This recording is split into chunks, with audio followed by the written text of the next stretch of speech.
Hello, people of internet. It's now time for everybody to gather around the computer screen and welcome in episode 100 of Hey, Did You See This One?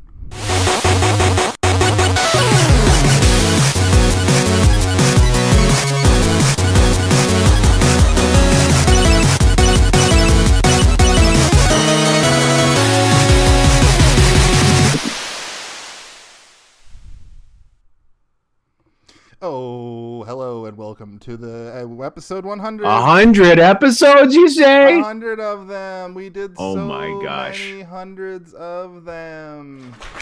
That's a lot of episodes. We did it.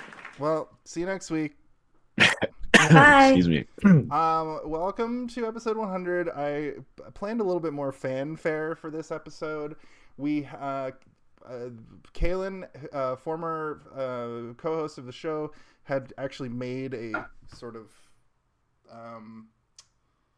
a visual collage of our early episodes. I had planned to do a little bit more, but with him leaving the show, it kind of left us in the lurch, and we just sort of press on. So maybe at episode 150, we'll do something a bit bigger. But 100 episodes is a pretty crazy milestone. I think when I was doing that Blossom Buddies thing, I think we did more, but it was like very short episodes, episodic. We would film a whole bunch at once and then just release them. But these episodes are all like 2+ hours. This is like hundreds of hours. As it should be. As it should be. Hey, wait. You made me say that I disagree with you. But this is... We've now created hundreds of hours of content for the people. Thank you for everybody who has guested, watched, supported us. I feel like we're entering a new chapter. I'm going to be changing over our artwork soon. This is great, as you can see, but I think it's time for us to up our game a bit. So next week, I'm going to unveil some new artwork that I've gotten commissioned. Also, I'm going to consider this to be the season finale, and episode 101 will be season 2. It's a long season. Yeah, that's like some anime level long seasons. We're basically Naruto and Bleach combined. But it is Musical Mayhem Mania. Musical Mania Mayhem month. We love alliteration here, folks. And we're covering The Who's Tommy, the movie from 1975. Cassandra is back. She is the musical genius in more ways than one. Is that me? It's me. Sorry. Oh, wait, I heard dogs and I was like, I know you're talking about me, but then got distracted. Yay! There you go. I waited to make it as awkward as possible. Perfect.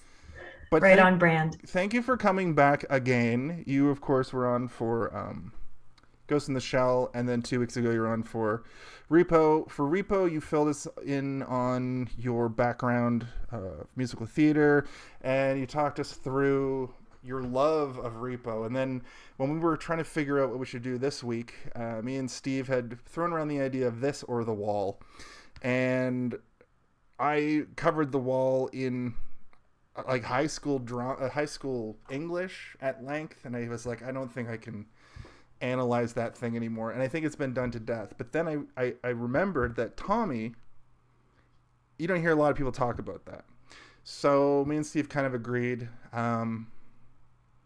I voluntold him we were doing it, and I was kind of anti-wall from the beginning anyway. So. That's true. So we landed on this. I said, tear the wall down, Mr. Gorbachev. Mr. Gorbachev. And then I mentioned it. We were just talking casually to Cass about it, and she was like, I know everything about that too. So I was like, well, you're coming back. You're a fixture on the show now, so thank you for coming back. And as we do each and every week at the top of the show, and I'm 100% ready at all times. I've had this queued up this whole time. I've been 100% ready. Where the fuck did I even put it? I mean, I know what's really going on. queued up. I know exactly where I put it. Is it this one? A brief history. Oh. That's so ridiculous. I love it. So every week we like to go around and talk about our history with the movie. I'm gonna go last because mine's kind of long. So Cass, why don't you hit us first with your history of the movie Tommy from 1975? You got it. So I watched this movie one time late at night, I believe after rehearsals. So I was very tired, and I was like 14. And I was in Tommy at the time, and they were like, "Oh, if we're all, doing the show, we should watch the movie." A lot of it went over my head. I remember the music being really cool and a lot to look at, but it's also, again, it's different in many ways from the stage version that I was like, "Oh, okay, cool. I get the vibe." And now let's go do like a more realistic version on stage. But yeah, I don't know. It's such a cool piece that's constantly evolving, constantly being changed, rewritten. Yeah, it's a really cool piece of art. So that's actually a pretty brief history for me. So there you go. That's fantastic. Because you were in it when you were what, like you were like 20? 14, I think. Oh, even younger. Yeah, 14. For 15. like, was it for junior high or was it for? It was part of a theater company, like more younger people theater. That's cool. Which was a crazy suggestion to do Tommy. I don't know who came up with that. The show is insane and like very mature, but they were like, yeah, kids can handle it. Throw it at them. A lot of the roles were played by like the graduating kids of high school, and then they got me and another person who's younger than me to play young Tommy, and then me, I was like teenage, go through all the trauma Tommy, and then the older cast. So it was pretty cool. You were Bahama Tommy. I was Bahama Tommy. I'm gonna say big trauma on little Tommy. That's me. Fantastic. I'm sure you'll see that's part of why you're perfect for this discussion, because you have this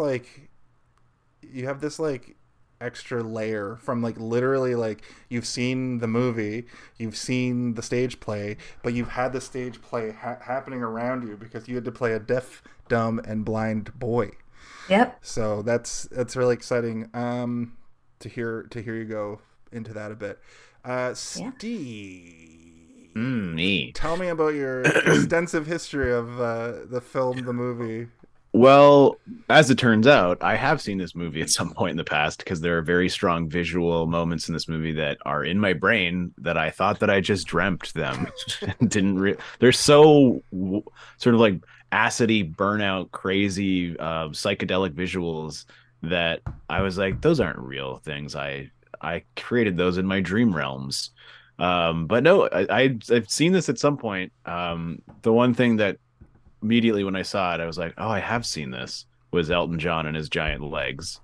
And I was like, I've seen Elton John with these giant legs before, and I remember this.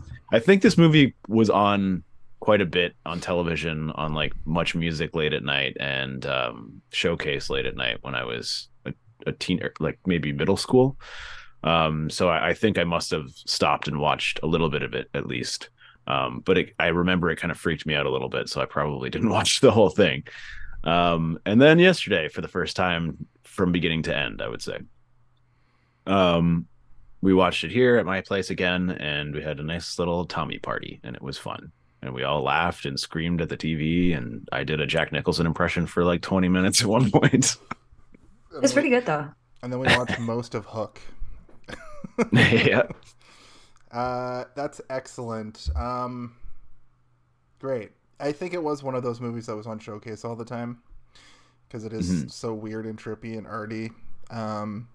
For me, it's interesting because I have this like, remember how when we were talking about Return to Oz, I had this like memory in my head that like wasn't real, that I just kind of made up.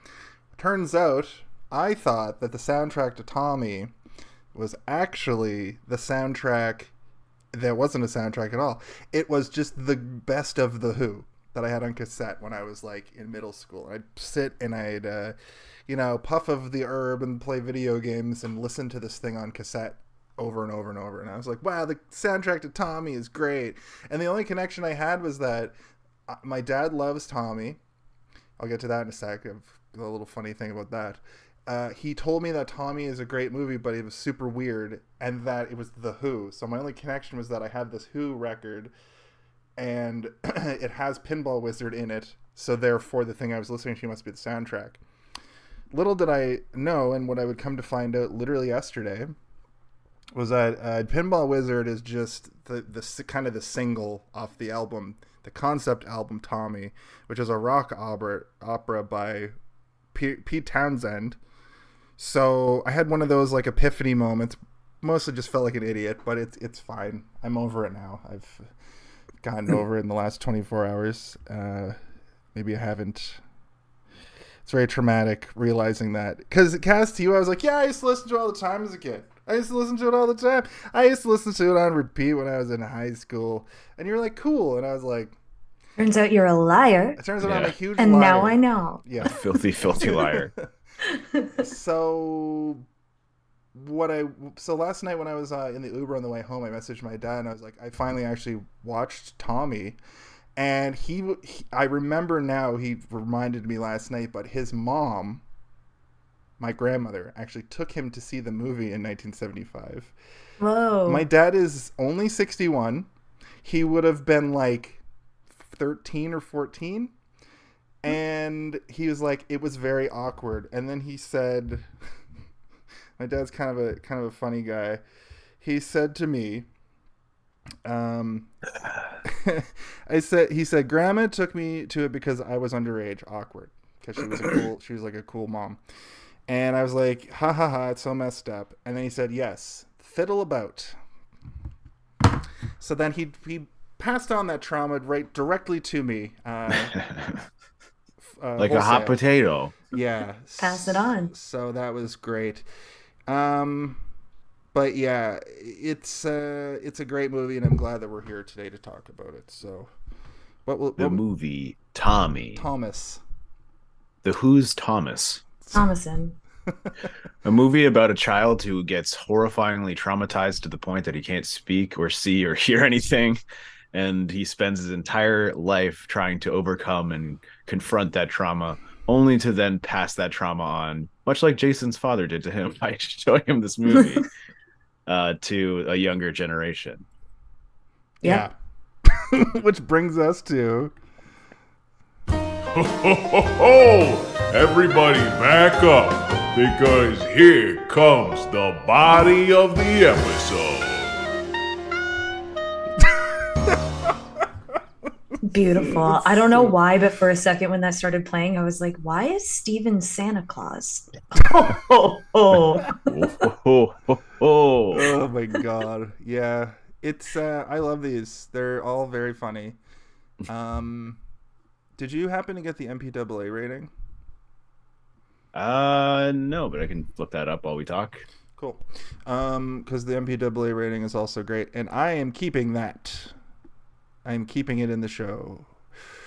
In the body of the episode each and every week, we basically just talk about the movie. Previously, we would run down the plot, but we decided that's a little bit too rigid. So now we're just going to jump from idea to idea.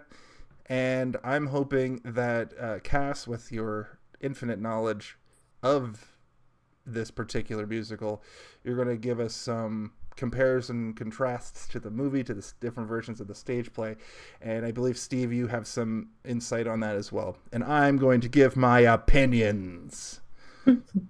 Perfect. We got this. We got this.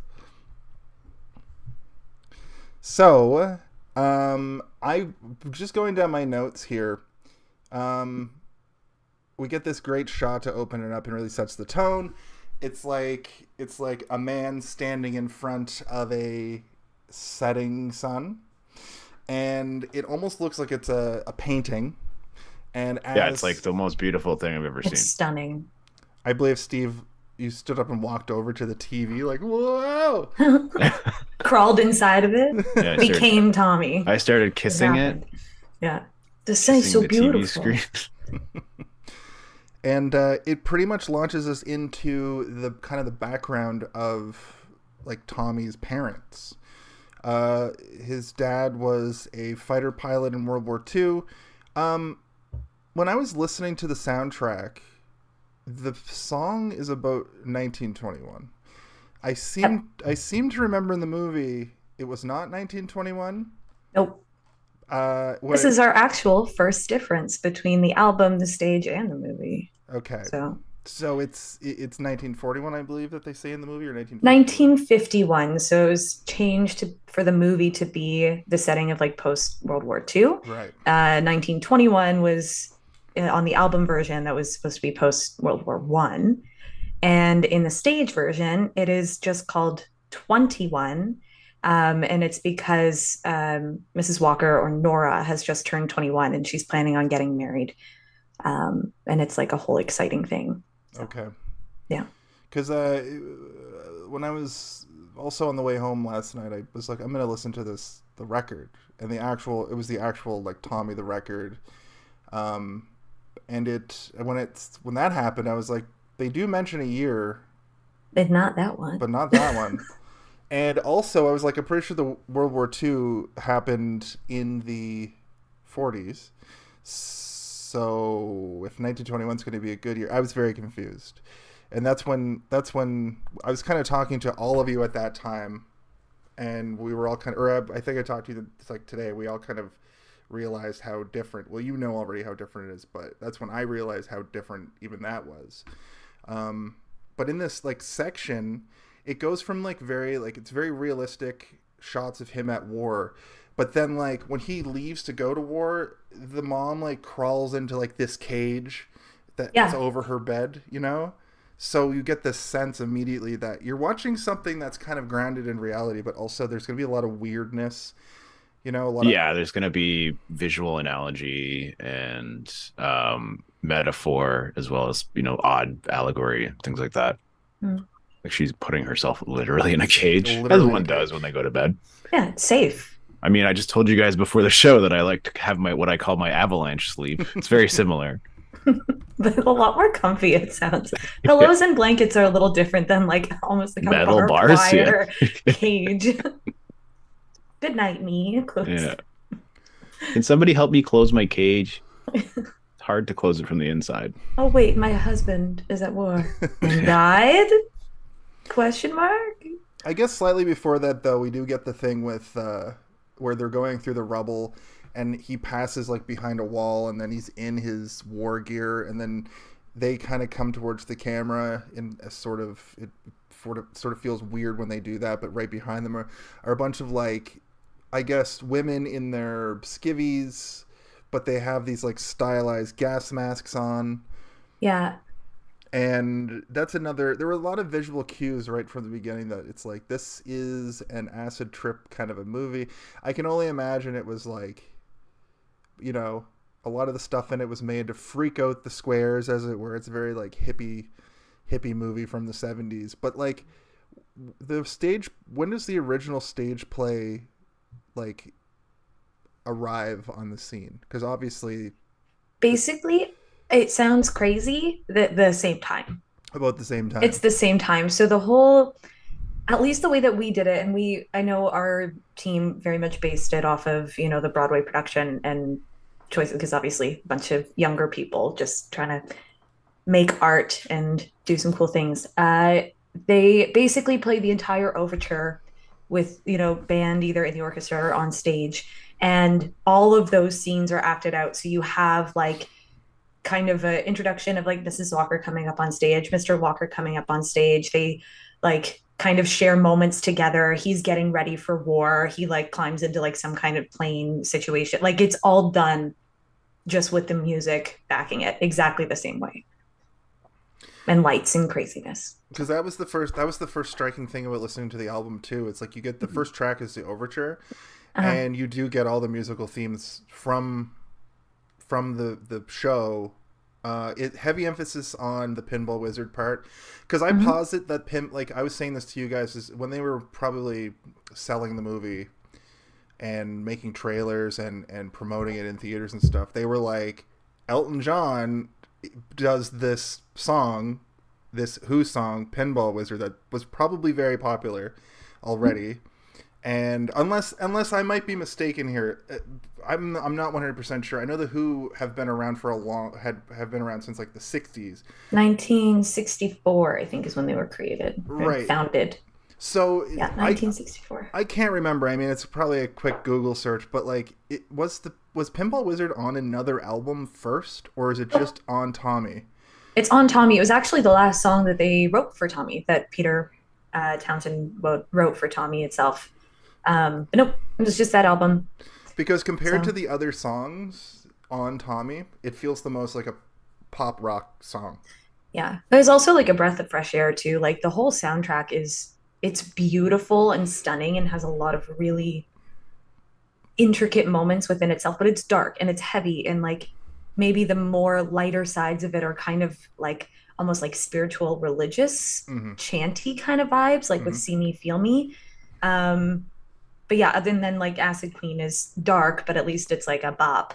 But Pinball Wizard was kind of like the last thing that they were like, okay, we need some good. We're just this is the last one, and we'll bring in some joy halfway through this terrifying story. Because it kind of has this section where things get really good for our main protagonist, and then things get kind of weird, and then things get really kind of, he becomes everything he hated originally, right? So this is that turning point in the movie, and it was a breath of fresh air, because this whole movie has so many trigger warnings and traumatic moments that are like sung to you. So it's like a spoonful of sugar, makes the sour go down, or whatever, for Mary Poppins. What is it? Yeah. Spoonful of sugar helps the medicine go down. Right. Yeah. I almost said poison. So take your medicine. And it should be noted. It should be noted too that like this movie does a unique thing where last time we talked about Repo, they would kind of break the songs and kind of just sing to each other. When people are actually talking to each other in this, they're muted, completely muted. You have to like read lips, which is a fun game we were kind of playing while. What did you say? Yeah. But it does. The songs are. It's sort of like a silent movie almost, right? Where except most silent movies will have cue cards come up in between to show what the person is saying, like subtitles almost, but between shots. I think that's the other thing too, with like the difference, especially between something like this and Repo, is that Repo is much more constructed as an opera with rock music, with grunge music. Like it is telling you the story with characters, also telling you the story, everybody's involved. But because this is it's a concept album at its base, it is just music. And so it's kind of like having to fit all of the story aspects and kind of make it make sense in a visual setting, which is not easy. And also apparently the original album didn't really have a whole lot of structure to it. Like it kind of like starts almost halfway through the story musically. So for the film, also to note too, the film was done before the stage play. So I have to correct myself from the other night. I didn't remember. Wow. Yeah, they did the movie first. And so they basically had to sit down and kind of create the plot of like the, Mr. Walker going to war and like what their relationship was like and all of these different things, so that by the time, the music was added back in, you were like, oh, okay, I can follow this now. I get it. It makes sense. That's super weird, because like you don't hear about them turning a movie into a stage play unless it's like this. It's not often. Well, I mean, School of Rock. Yeah, or Spam-A-Lot, I guess. Yeah. Isn't a one-to-one of Holy Grail, but it is basically Holy Grail in musical form. I saw Spam-A-Lot, sorry to tangent, but I saw Spam-A-Lot, and I don't think I was enough of a Monty Python fan to really enjoy it, but the nerds around me who were there for the Monty Python were eating it up. They were loving all of it. Like, I think I messed up by not being a huge fan. I don't think that's true. I feel like it's like similar for me. I'm not a sports person, but I go to see a Jays game and I'm like, yay, sports. You all love this. I'm having a great time. I kind of understand what's going on.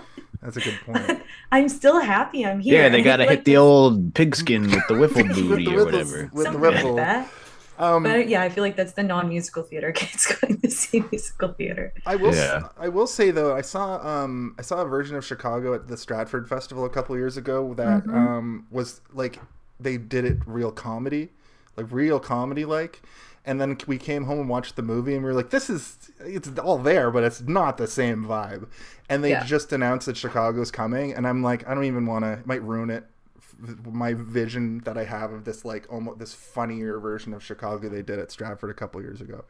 Yeah. So, that said, I think with Tommy, I just want to see any version of it live, because I saw a pretty bad Rock of Ages, like a pretty mid Rock of Ages, and that was still That's too bad. It's a great show. It still blew my hair back. You know, I knew all the songs of it was younger actors. You know, it felt like an off Broadway version of it, because it was people who were kind of new to the game and had to, like, if you read somebody, like, you go to Hamilton and you read the playbill, and everybody's been on like TV and movies and stuff, and the people it's like, I was actually on the Broadway version of this before the touring cast playing. Exactly.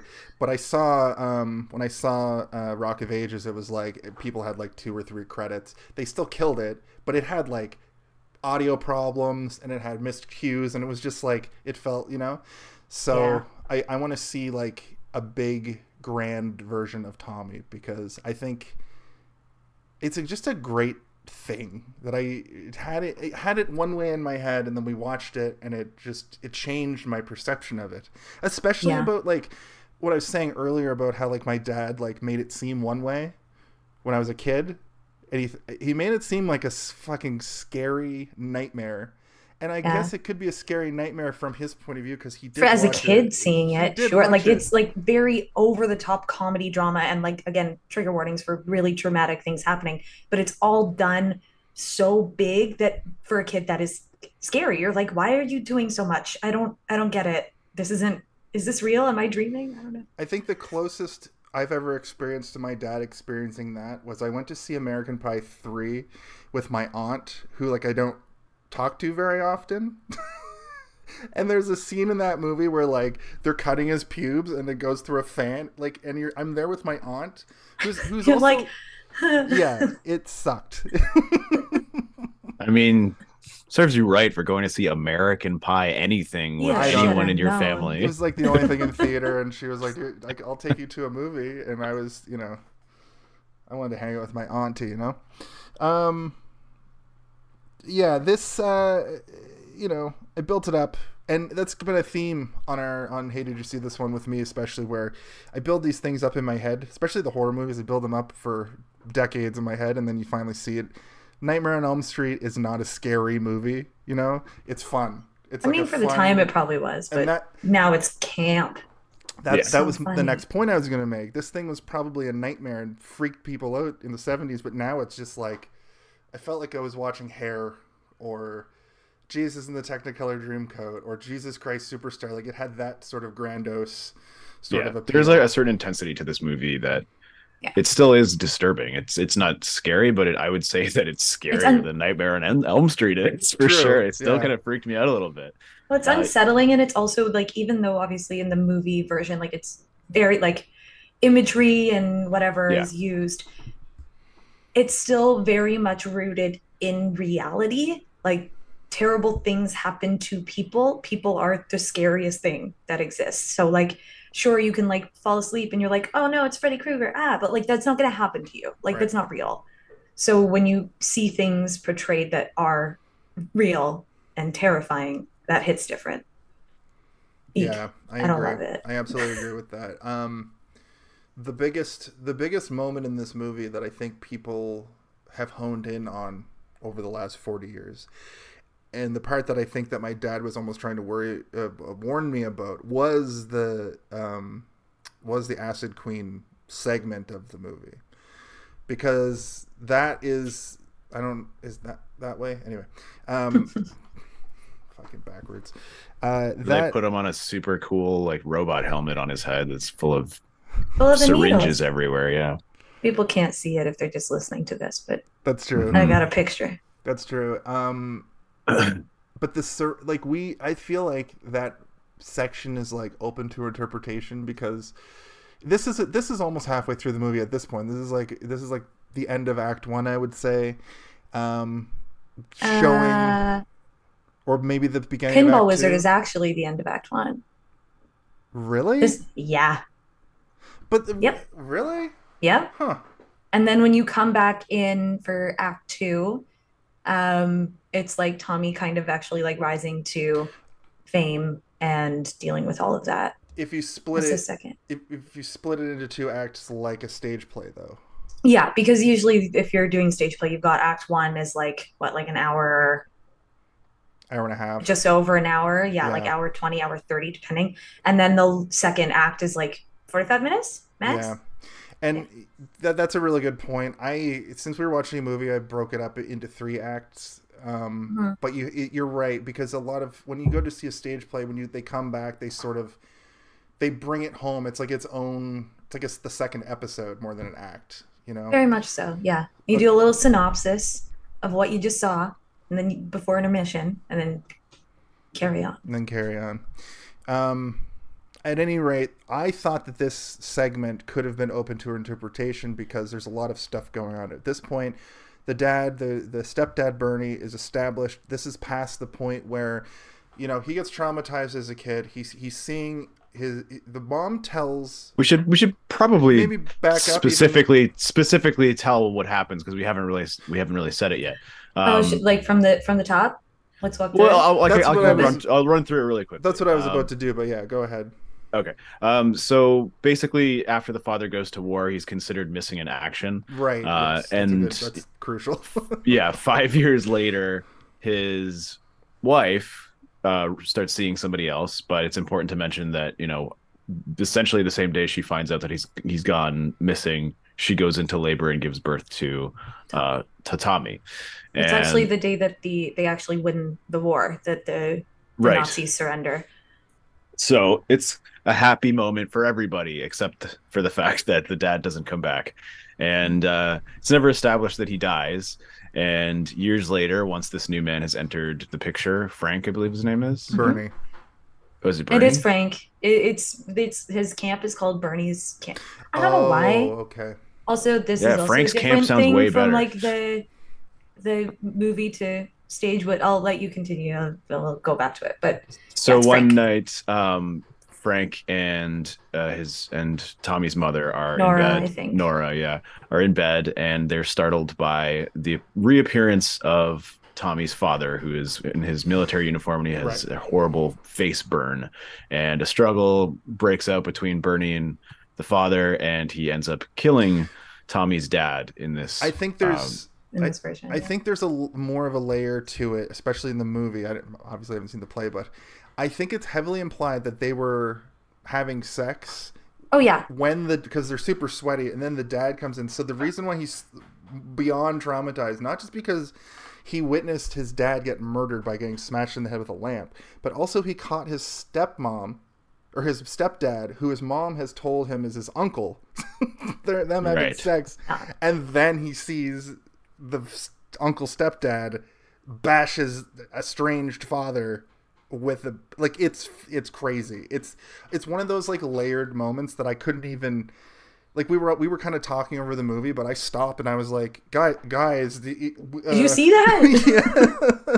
Did you see this one? Yeah, I think it's also important to mention that he witnesses all this through the reflection in a mirror. Yeah. Because mirrors are there's a real heavy symbolism throughout the movie when it comes to mirrors and seeing things through mirrors. It's, I guess, sort of implied that like you're not seeing what the actual act is, you're seeing just a reflection of it. But then Bernie and the mom, kind of sit him down and try to convince him that he didn't see anything, he didn't hear anything, and he can't tell anybody about this. Yeah. Never in your life. Yeah. And it basically caused him to go into a disassociative state and stop talking and listening to things and seeing things. But he isn't actually. He's sort of in this weird state where he's witnessing the world through a constant psychedelic, heightened, maximalist version of everything around him. So rather it's like than his just seeing version of enlightenment, I guess, is like being able to see things from a different perspective. A crazy perspective, yeah.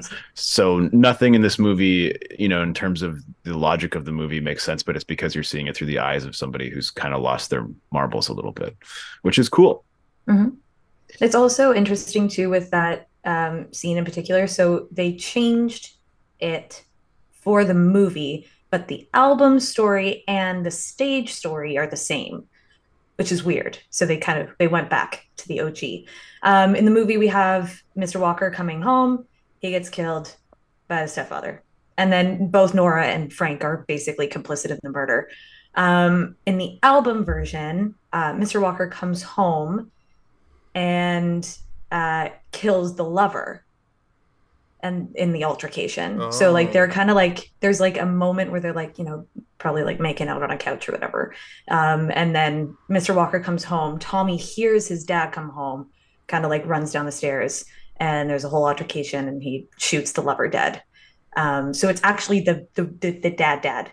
And then that's, the same in the stage version. And you also have like this whole moment of like Mrs. Walker turning Tommy away because like she knows that something's about to get messy, but she doesn't realize when she turns him away, she's turning him directly to face the mirror and see everything. Anyway, right. So she tried to protect him. So what's the stage version? The parents are a lot lovelier. Right. Than the movie. They're real bad in this movie. They're real bad. What's the ramification for the father being the father figure? Does the cousin character still exist? Like, does all that stuff happen? It does, yeah. All of that still exists, which is also why when we were watching it last night, I was like, wait, but that's your brother or something, like the mom's brother. I was trying to figure out family dynamics, and then I was like, oh, because it's different. I forgot. But yeah, I mean, the parents end up like going to court, or Mr. Walker's taken to court in the stage version as well, and he's basically gets off for self-defense. They robbed us of a court sequence. Oh yeah. Gee whiz. Oh man, I love a court sequence, especially if they're singing. I want to see somebody swearing on a holy Bible in rock form. I swear on this holy Bible. Exist in some rock opera already, right? Like that. It must, yeah. It must. It's probably sung by Meatloaf. If the way that I just did it there, yeah, it just works. I also wanted to before we move on from this opening bit, the post-war camp, Frank's camp, really gave me like post-war capitalism boomer vibes. Like a camp where we got to go repopulate, we got to spend money, and the mom, we see the mom when she finds out her husband has passed. She's working in a bomb factory, which is pretty crazy too. She's manufacturing these missiles, and they're loading pinballs into the missiles. Like that's not how they're made, but the symbology is there, right? Of it's foreshadowing, obviously. There's a lot of balls in this movie. There's ball bearings. There's pinballs. There's yoga balls with like the bouncy ones. Uncle Frank's balls. The disco balls. Disco balls. There's a lot of balls. Yeah. I think I said it last night that it's so wild to think about within, not even 2 generations removed from us. There was a time where, your country was like, remember, you need to have lots of kids because millions of people just died in a war. Like that's wild to think about. That like within our grandparents' generation, that was kind of a reality, Mm-hmm. Yeah, and in all of there was also a genocide, right? So like, like it was like the herd was culled in a lot of ways during the World War I, World War II era. Like it I can't even fathom.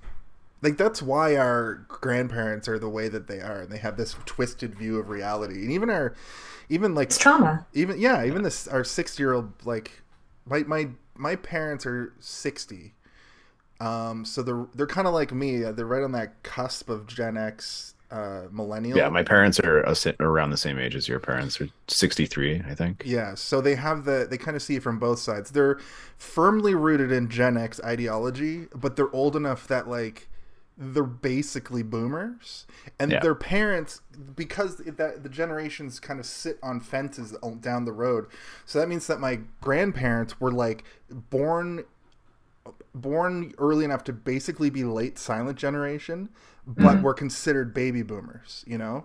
It's really interesting how we compartmentalize people into these like generations, but it's a sliding scale, and I identify more with like I'm a hard millennial. Like elder millennial is the term for like where I was born. So I'm gonna identify more with like a younger Gen X, but really like I lived the 90s, right? So I'm pretty anti-capitalism in a lot of ways. I'm pretty like anti-fascism. I think I gained my sort of self-awareness in like 1994. Yeah, exactly. That's when I was born. I'm a human being. And you're smack dab in the middle of being a millennial. Wait, you telling me that you came out the same year as Jurassic Park? I did. So many great things happened that year. Yeah, it was mostly me. I came out the same year as Back to the Future, and that's pretty good. Yeah, and Final Fantasy 1. Cool. There, I did it. I fit a Final Fantasy reference in this goddamn episode.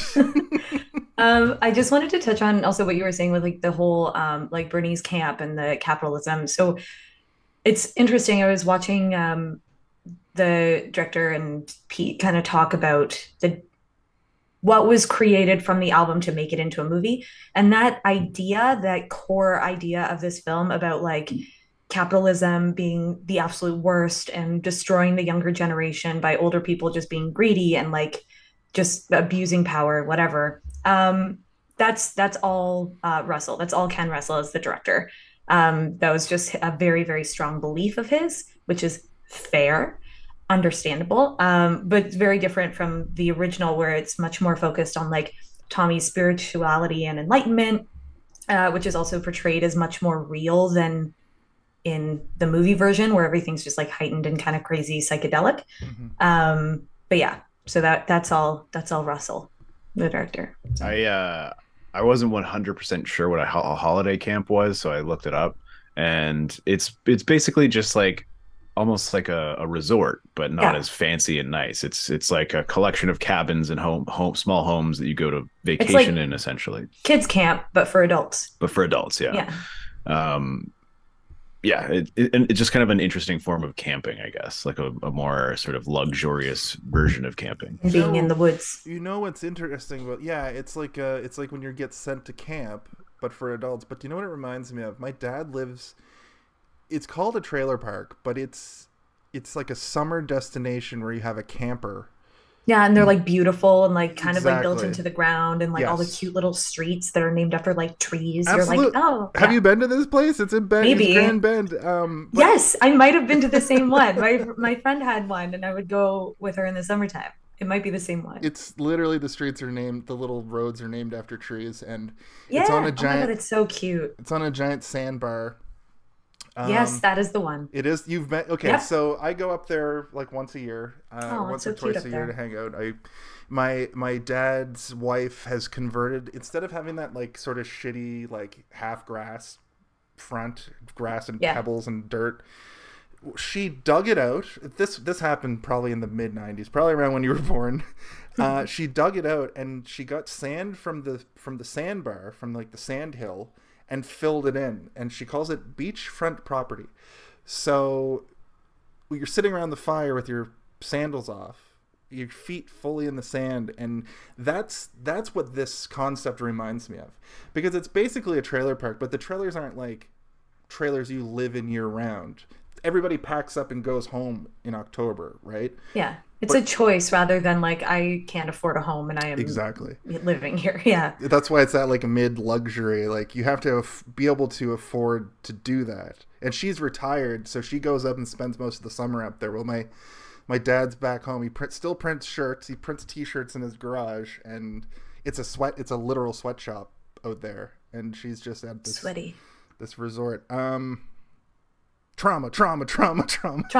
Oh, also, I will say this song, the Bernie's Holiday Camp, that was added. That's not from the original, and it's also not in the stage play.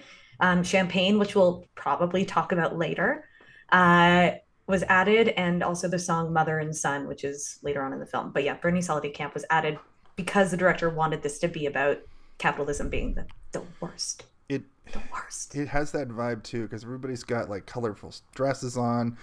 Oh, it looks stunning. Frank's really smarmy and gross. I don't know if I mentioned this while we were watching, but he moves differently than everybody else during this segment. Like, everybody's like very like proper and they're dancing in unison and choreographed, and he's just like kind of like a Disney villain, like slithering around and like used car salesman and like kind of like fully. Ugh, and he gross. looks like a cross between Javier Bardem and who's a stack of hamburger meat. Kind of looks like He's Ernest actually Borgnine.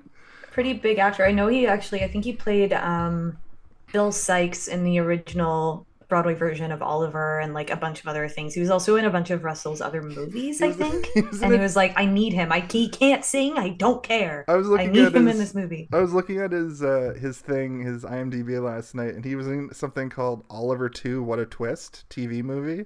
Bless. I'm sure I've probably actually seen that. Seen that? Probably. He's in Gladiator. He's also in Gladiator. He's like the guy who owns all the slaves or whatever. Uh-huh. Just continuing Seems like that guy. Yeah, just continuing the theme of being a complete scumbag. You don't get career bad guys as much as you did back in the 70s and 80s, but you do get career good guys. You get people who will only play good characters until there are some actors who, like Ethan Hawke, we talked about. They have it in their contract that they cannot play a villain and they cannot lose a fight, and they have to be a specific type of character arc. It's all about branding. It's kind of changing now. You don't have it as much as you used to, but I can only think of a couple off the top of my head, like Tom Cruise, I guess. He's never played a villain. Yeah, he's played a piece of shit in a couple things. But like the mastermind, I guess, that's... Well, Jake Gyllenhaal, I feel, plays both, right? He usually plays more dark and villainy. Yeah. He's also done lighter stuff, right? Am I crazy? I mean, he played Mysteria, who does like sort of a clandestine heel turn, spoilers, but also he's like Nightcrawler, and he's in that fucking weird like art horror movie. Donnie Darko was in kind the of cowboy movie where they kiss. Yeah. What a villain! Oh yeah, Brokeback Mountain. It's called Bareback Mountain, I think. Nope, that's just the version you saw. Beautiful movie. That's just the movie that I like. It's so good. That's one I've never actually seen, but it's one of those zeitgeist movies where you've seen all the tropes. Yeah, it's really good. Like parodied, so you just kind of know what happens during the movie. Yeah, every comedian under the sun made their 1,000 gay jokes, and everybody was like, "Okay, we get it." And then also, immature. There's that episode of South Park where Chef gets mauled by a bear at the end. I don't know. So just that's what happens to one of the characters in Brokeback Mountain. He gets mauled by a bear, right? Like that's. Oh. In this episode of South Park, it's right after Isaac Hayes got into a fight with Trey Parker and Matt Stone because he's a Scientologist, and they were making all those anti-Scientologist movies. So they took clips of his voice. Yes. It's a famous South Park episode. Anyway, it's really funny what they do. It's kind of sad in retrospect, but it's also... They kill Chef and bring him back as like Darth Vader. They bring him back... Well, they bring him back as like a zombie too. But yeah, right. It's... he gets mauled by a bear. Anyway... Yes, Oliver Reed has been in a billion movies and musicals. Yeah. Can't sing, and TV shows. Can't sing. Bless him. Bless his heart. He kind of just goes like this when he sings. But it works. Like it's fine if you don't sing. Like it's okay because you are giving the vibe that you need to give, and I don't like it. So, thanks. Yeah, you got the ick. One of my notes was Bernie is giving the ick. Yeah, I got the ick real quick. A lot of this movie gives me the ick, though. There were multiple times. I don't know if you noticed, Steven. I guess I was like kind of in the middle of you two, and there were scenes happening, and I was like, I hate this. I hate this. I hate this. I just want to crawl in my skin and die. This is the worst. Actually, that's not even what I wrote. When he's kissing on the mom, I wrote, Bernie has the bad touch.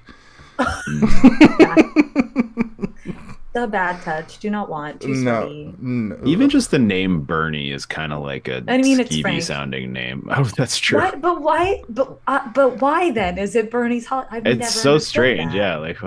I mean, there's Ernie's. No, there's Tommy's holiday camp at the end of the movie that Ernie runs. But it's still not I don't understand. Maybe Frank's name is actually Bernie or something, or he's naming it after somebody. Who knows? Who knows? It reminds me. But also that generation of person there were just nicknames that people had that were just other names. Are Like, Frank and Bernie like Tim and Timothy, or Richard and Dick? It's Bert and Ernie, but Frank and Bernie. It's the new version. I don't know, but like my grandpa, his name was John, but everyone called him Jack. Yeah, Jack and John. Oh, it's a big thing in Newfoundland too. I know, like with like my partner's parents, they have like their actual names, and then they never go by those names. It's completely different. It's so strange. They go by landlubber and peas pudding. Peas pudding. Have you ever had Jig's dinner? Your partner's a Noof.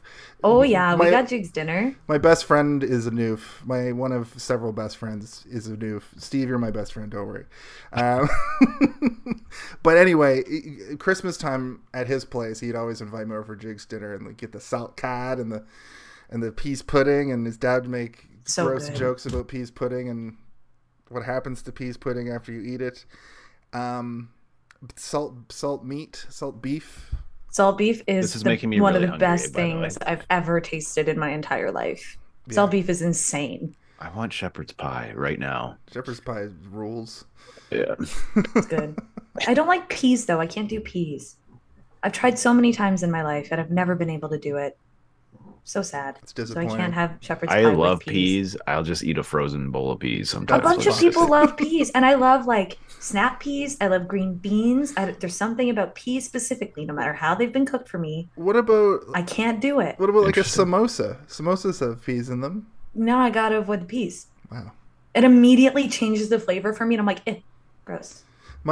Good to know. My uncle was like that. Never too. cook me peas. It's a thing. It's a thing. I'll be polite. I'll eat it, but I'll hate you. These peas are delicious. I'm burning this house you down. Son of a bitch. Yeah. Son of a bitch.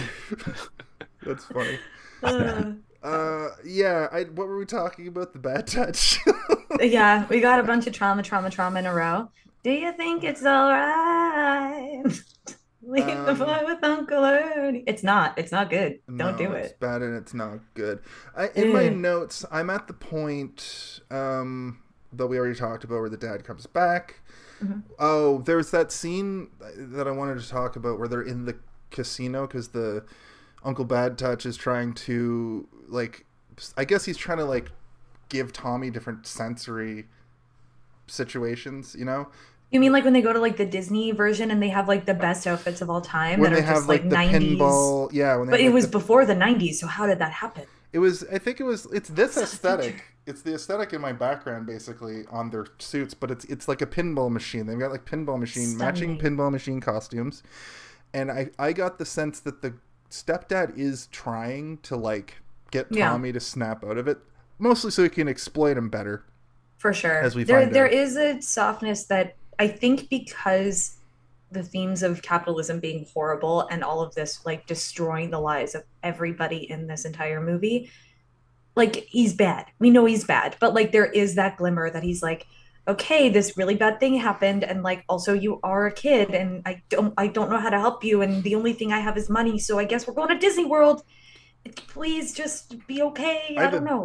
Oh, actually, you know what? Here we go. Check this out. Before I lose it, before I forget. I'll check it. Theories. That was the theory corner, but the short version. I'm gonna posit that those glimmers of hope that you see from Frank are kind of leftovers from the original play, because the dad, I assume, is nice all through it. Both the parents are. So they're just a little dumb and a bit neglectful, but they care. Does the mom still have a full mental break the way that she does in the movie? No. It's different. So the song Champagne was added in with like that whole, again, very capitalistic, right? It's like, oh, I have everything, I bought everything, I'm still unhappy, everything sucks, but I want more, that kind of vibe. That is not in the original album, nor is it in the stage version. The closest thing we get to Tommy's mom kind of breaking down is the song Smash the Mirror, which we'll get to later on. It's similar. It's not the same level of insane. Like she comes home after a bender, which isn't really talked about beforehand. So it seems kind of out of character, like she's going through a lot with her kid and all of these things that are happening, that she kind of blows up at him. But yeah, very different. Out of the blue instead of expected. It should be noted. I should be noted that the original album is only an hour and 14 minutes long. Yep. Which they expanded into a stage play, which probably has an over 2 hour runtime because it's a stage play, that they then condensed into a movie. Well, movie first. Right. Stage play. Yes. See, I know, it's so I can't weird. Wrap my head around that. It usually doesn't happen that way, so it's not. That's very rare. Not that weird to think that. I cannot find the MPAA for this movie. I love that you're still looking. You might I've been have, trying. I forgot about it. You might have to literally go. It doesn't matter. It was probably somewhere in the 30,000s. Here, we're gonna do that segment right now, just because I like the song. The MPAA, everyone. The MPAA. Wow.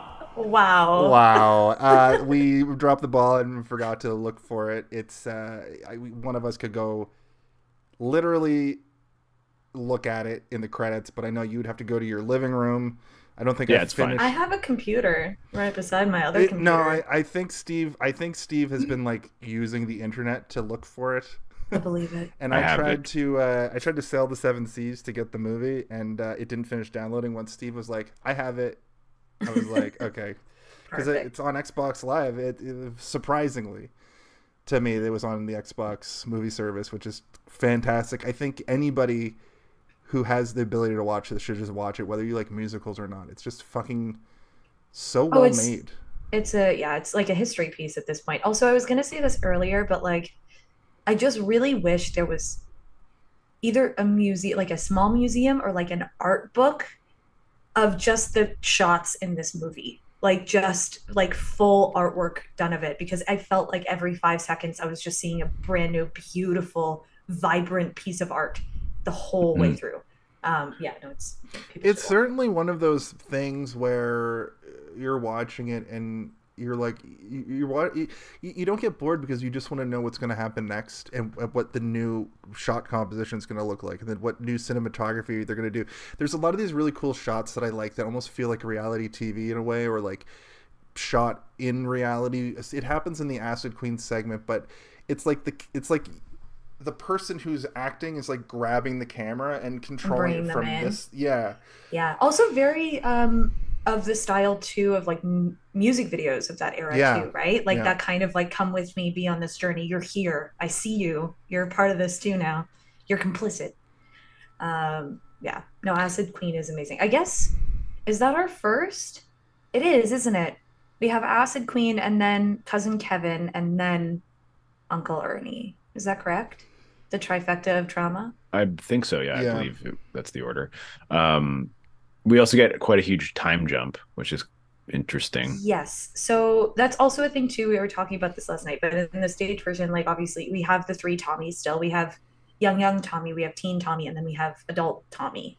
Mm-hmm. Those are all 3 separate actors. Whereas in the movie, they have young Tommy and then the lead singer of The Who, which I did not realize was the lead singer. I don't know why that didn't click in my brain, because I guess I listened to it. Like I wasn't in the time of like following them and watching like their videos and stuff, so I didn't really know what he looked like. No, I just thought it was someone they got. It plays Tommy. Also, the drummer, rest in peace, played Uncle Ernie, which is hilarious. Yeah.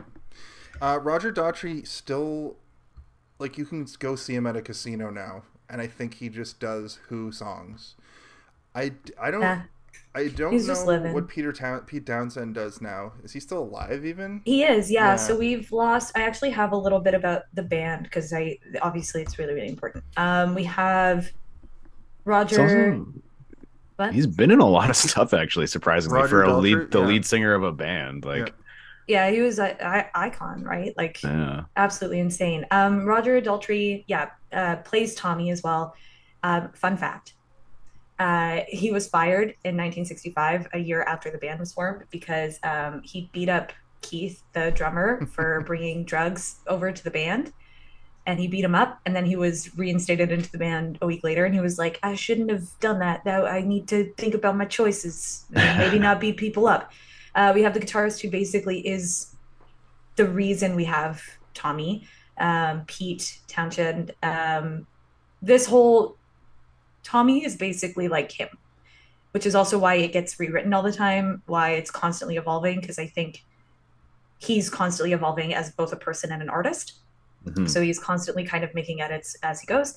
We got the bassist, John Entwistle. He has passed.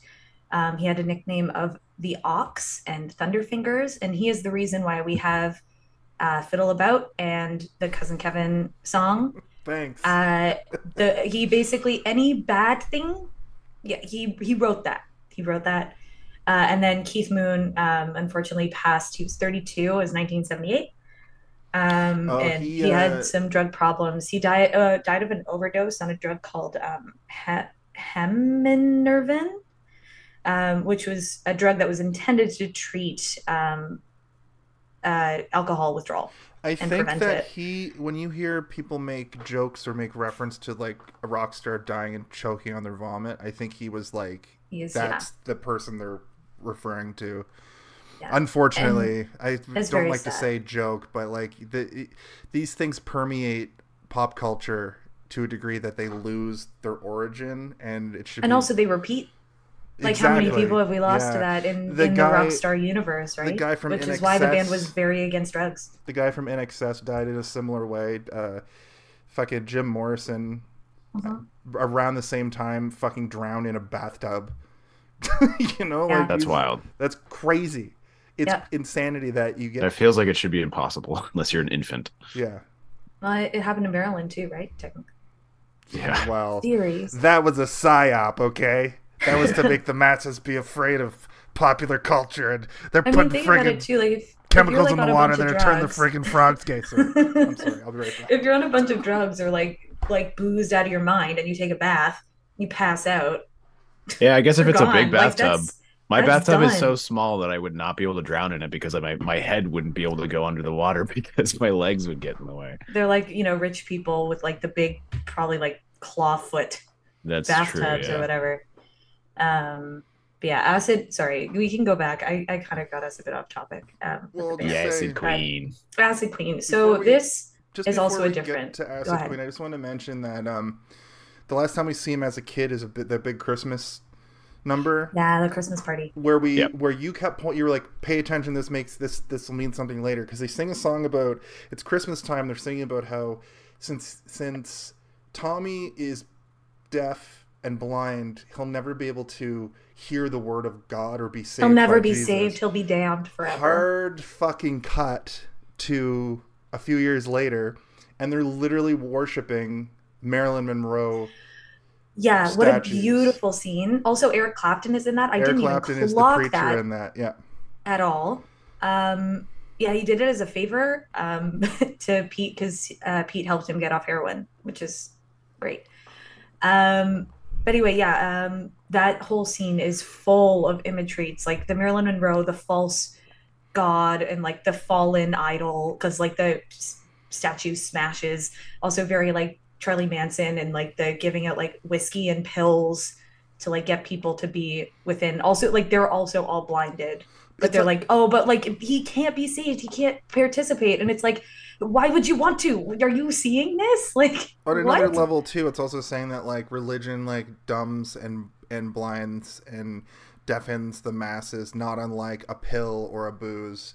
Of course. Worshiping false idols. You may as well and we were talking about how nowadays this still happens. We have TikTok influencers that kids look up to. We have like Twitch streamers that kids We have us. We have us, the biggest influence on the internet as aging fucking millennials. I was 94. Okay, I got time. You're old. Sorry. You called me old last night. You'll never live it down.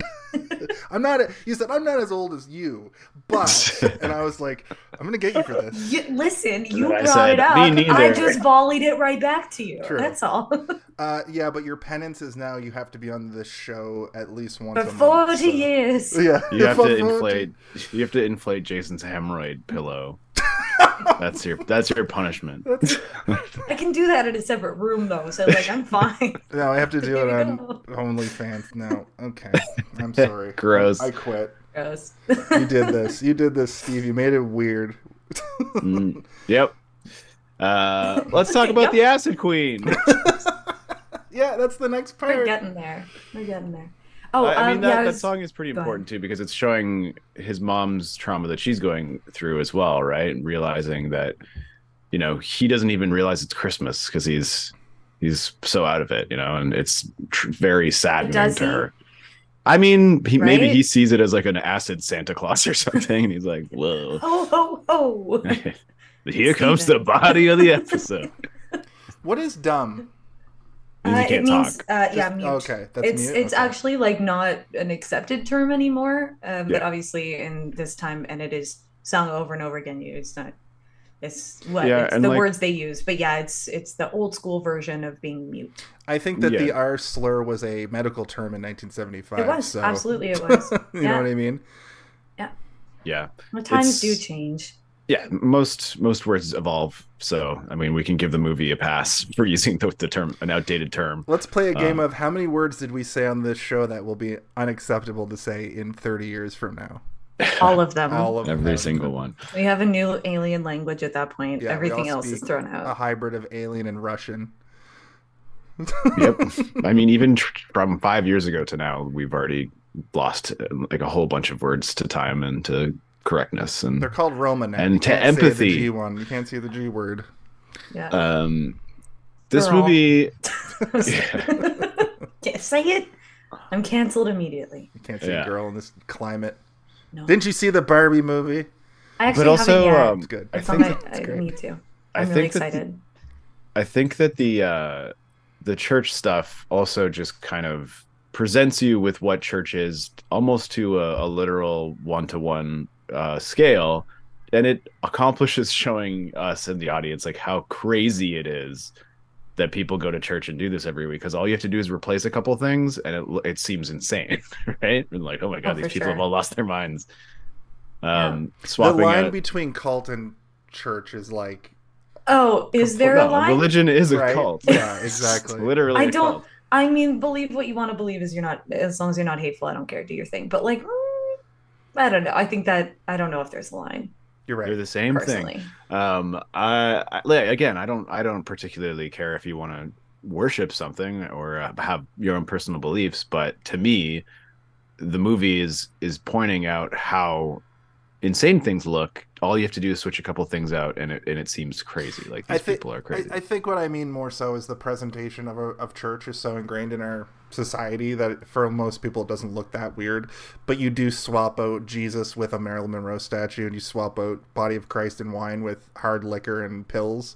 Yeah. And people in like weird, like futuristic, like costumes also like was giving cult vibes. Wearing Marilyn Monroe masks. And the Marilyn Monroe masks too. Like it's fucked, dude. It's creepy. Yeah. It reminded me of a scene out poignant. of like Escape from LA. I think I said that last Yeah, time as well. yeah. This feels like something that would be in a Snake Plissken adventure. I think John Carpenter was might have been influenced by Tommy. It makes Some of sense. He's a his- musician and yeah. he loves rock and roll, and it would be shocking if it didn't have some sort of profound impact on him. And Or then maybe he hates it. You never know. and then Repo was clearly influenced by this kind of thing too, right? It's all going around in a circle. And we were All seeing connected. we were seeing little moments too that like The Simpsons has pulled a lot of influence, like a lot of their gags from this. When the mom is like, I think it was the mom losing her mind. It was very like when Lisa's, I am the Lizard Queen. I know that's Jim Morrison, but just the visual of it for freaking out. the Acid Queen. Yeah. Or I think it was what was the Acid Queen actually, yeah. So, yeah, good shit. But even the name, the Acid Queen, sounds like it would be something out of LA as well. Escape from LA or Escape from New York. Like you would find the Acid Queen in some sort of red light district Yeah. in a broken down New York. It would still be played by what's her face? Tina Turner. Yeah, they Can I would just tell you- cast the exact person. Can I tell you a fun mean, fact? I mean, who played the woman in Escape from New York. Pam Grier? Pam Grier, yeah. Who is a similar character, but heavily implied that she was trans, which is aces. Sorry, Cass, go ahead. That's okay. I have some fun facts about the Acid Queen. So, David Bowie was the original want to play the That would Acid have been Queen. fucking amazing. Dude. I know. Didn't work out. Their second one, they offered it to Mick Jagger. Also great. But he said that he wanted to sing 3 of his own songs in the film if they got him to be You're the not Acid doing Queen. start me And up they're in the like, middle of this. So listen, rock Tina, opera. what are you doing before your resurgence in the 80s and doing your own thing? Do you want to do this She's crazy? like, I'm rolling on the river, so let's get it. Let's go. And she honestly, she crushes. She's so good. She's so good. And yeah, also there is a difference. This is opposite of before, where the movie changed something and the album and the stage kept it the same. In the album and the movie, Tommy does end up taking the drugs and like tripping and having a moment in like what is that torture device? It's like an old medieval one. I can't remember the name of it. That's it, the Iron Maiden. And then in the stage play, because it's also Mr. Walker himself, he basically hears of this kind of place where maybe he might be able to get Tommy some help. He's like, it might be a little bit sketchy, but I don't know. Like, I'm kind of at my wit's end here. I don't know what else to try. And he does bring him to the Acid Queen and pulls him out before anything happens. So Tommy doesn't take the drugs in the stage play, is not R-worded or whatever in that context in the stage play. His dad is like, this is messed up and we're going. So, yeah. I was curious to see if David Bowie has ever played any of these characters in some capacity, and I like whether it be on stage You were or so something. close. I know. I looked through, and it doesn't seem to be any evidence that he's ever played a character in Tommy in any capacity. Mm-hmm. That'd be cool, though, or would have been cool. It would have been very cool. I would love to see that, but sadly can't. You guys keep talking. I want to look at what era he was in. Well, yeah, I mean, David Bowie was also like a pretty good actor. Yeah. Yeah, incredible. Also, better than some professional actors in a lot of cases. I watched The Prestige recently, and he plays Nikola Tesla in that movie, and he's like just a straight up weirdo, and it's great. Forgot he was in that movie. Yeah. Oh my god. He plays the mad scientist of our real life world, Nikola Tesla. He was in he was in the Fenway Duke era too. He would have in his glam rock look. Yeah. Well, you know what? If we can't get David Bowie as the Acid Queen, at least we got Elton John as the Pinball Wizard and Tina Turner as the Acid Queen. All these things are good. And it's Jack still Nicholson as a fucking mental institution. The specialist. The doctor. You're going to be in this movie called Tommy. I just really like it. I'm playing Tommy. And no, you're not, Pete Jack. Townsend is like, get out of my recording booth. I hate you. In fact, you don't even get a name. Your character doesn't get a name, just a title. Yeah, he's just the doctor. Yeah. I think, yeah. He's credited as the specialist. But it's great casting because in Cuckoo's Nest and The Shining, he plays a crazy person. So to have him actually be running the asylum in this one, I like things like that in movies where you're cast as the antithesis of what you're known there's a certain for, level of especially irony to it. Yeah, exactly. During this era. It's cool. Basically casting him as the opposite of the thing that people have sort of begun to know him for. And for a moment. He's quite reserved. Yeah. It's so weird. It's such a strange part of the movie where British I'm like, accent, a singing British accent. Which is like most people when they sing, British people don't sing in a British accent. Yeah, look The at Who Ozzy. is a British Exactly. band. And you don't hear it when they sing. Rolling Stones. Yeah. It's all about just vowel placement. Also singer tips. It's because of vowel placement. It's a lot easier to have open vowels and not get stuck on like R's or harder consonants to get sound out. So that's why it happens. But then look at like the Sex Pistols, and he's yell singing, so it comes through as British, right? So yeah, that makes perfect sense. I never thought about it. Like that's been kind of a trope my whole life, where it's like, why do British people sound like they don't have an accent when they're singing? That makes perfect sense because of vowel placement. So we should say that the Acid Queen part is part of many of Frank's attempts to snap Tommy out of it in some way, right? So he's trying to essentially get him to experience drugs and sex at a young age in order to break the spell that has been placed upon him. It's like, maybe this will open your mind. But little does he know, his mind is opened already. To exploit him more. He does all these things that he wants to use this kid, because at this part, the kid he's also working. Yeah, he's running that front desk. And I turned to you and I was like, is that where they got the thing where Bart's working the front desk at the brothel? And you were like, yep. Yeah, it must be. It's gotta be. Yeah, no, also like the imagery in the scene too. Oh my God. It is absolutely insane. Tina Turner is doing her whole rolling, basically, just like moving real fast, doing crazy acid stuff. We have like images of like the Iron Maiden opening up. We get like the poppies like stuck into Tommy's body, the same as like going to see his father's grave. Yeah. But like, that's exactly insane. She's called and Acid very Queen. Jesus-like too. Exactly.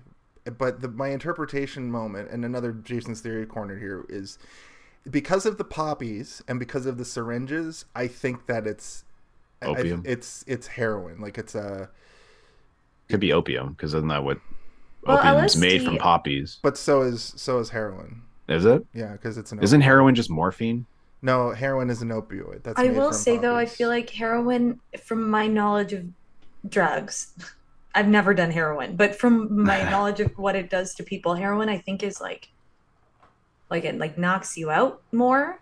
Whereas in this whole situation, you see like, even though like Tommy is non-responsive in any other way, like it's like he is seeing everything. He's alive. He's writhing. Also, back in the day too, they used to like LSD was usually heavily laced with speed as well. Yeah. So you had that kind of like rocking, like roller coaster vibe all the way up. So I think it's liquid. Oh, LSD. it is. I think it's liquid LSD, but I could be wrong. So heroin is a form of morphine.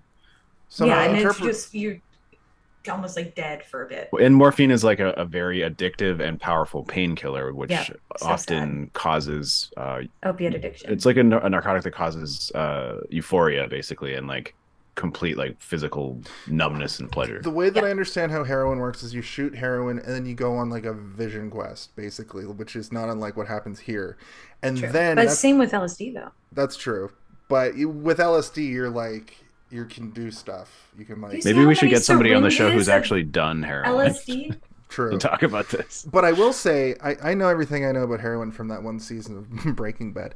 But what I will say is, yes, it's that. Speaking of trauma, that whole shit with her hurts. Broke my head. Hurts bad. But I love Breaking Bad. When when Frank finds him at the end of the scene, he's just like, face down, right? So yeah, that's why I think that scene, that whole sequence, there's a lot to interpret out of it, and it was interesting for us to all sort of talk about it and give our interpretations of it, because I don't think there's a real answer, because it is a psychedelic trip. What do you take from it? That's what it is then. Yeah. Like interpretation always. Jeez, you can smoke heroin? I didn't know that. You can also snort it. You can snort heroin. Yeah. Yeah, snorting it, injecting it, and inhaling it are all the three most common ways to do it, which is all of the ways you can do stuff, I assume. Well, you can hoop it too. You can hoop it. You can eat it. Put it in your eyeballs. So I feel like we were playing Bop It. Twist it. Twist it. Yeah. No. Pass it. Pull it. Don't pull it or hoop it. Jesus. Anyway, I left it on. We are both right. It is a form of morphine, but it's also an opioid, and it's derived from what would be typically used as a heavy painkiller. And another like whole opioid crisis too, right? It was like all these people get there's a really good Vice documentary about these Roma people who live. I think it's somewhere in Eastern Europe, but they harvest the poppies.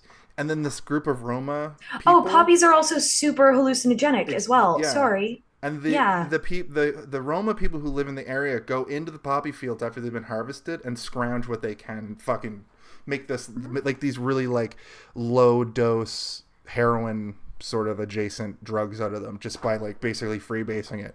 So that's also why in The Wizard of Oz, when they go through the poppy field, they get real fucked. Weird and they can't see straight anymore because drugs. And they all fall asleep, Yeah, they're like, oh, except for the Tin Man. it's like, And the I'm very Scarecrow. awake. Please wake up. I'm Yeah. bored. We gotta go. Poppies will make them sleep. Yeah. Yeah, opium used to be like legal too. Like you could just go to an opium den and get fucking whacked out of your mind Forever. and fall Like, asleep. Yeah. Opium dens have been, a thing throughout history for a And then very, in, very long time. And then in Inception, they bring back the opium dens, but instead of opium, you just Inception. Dream Inception.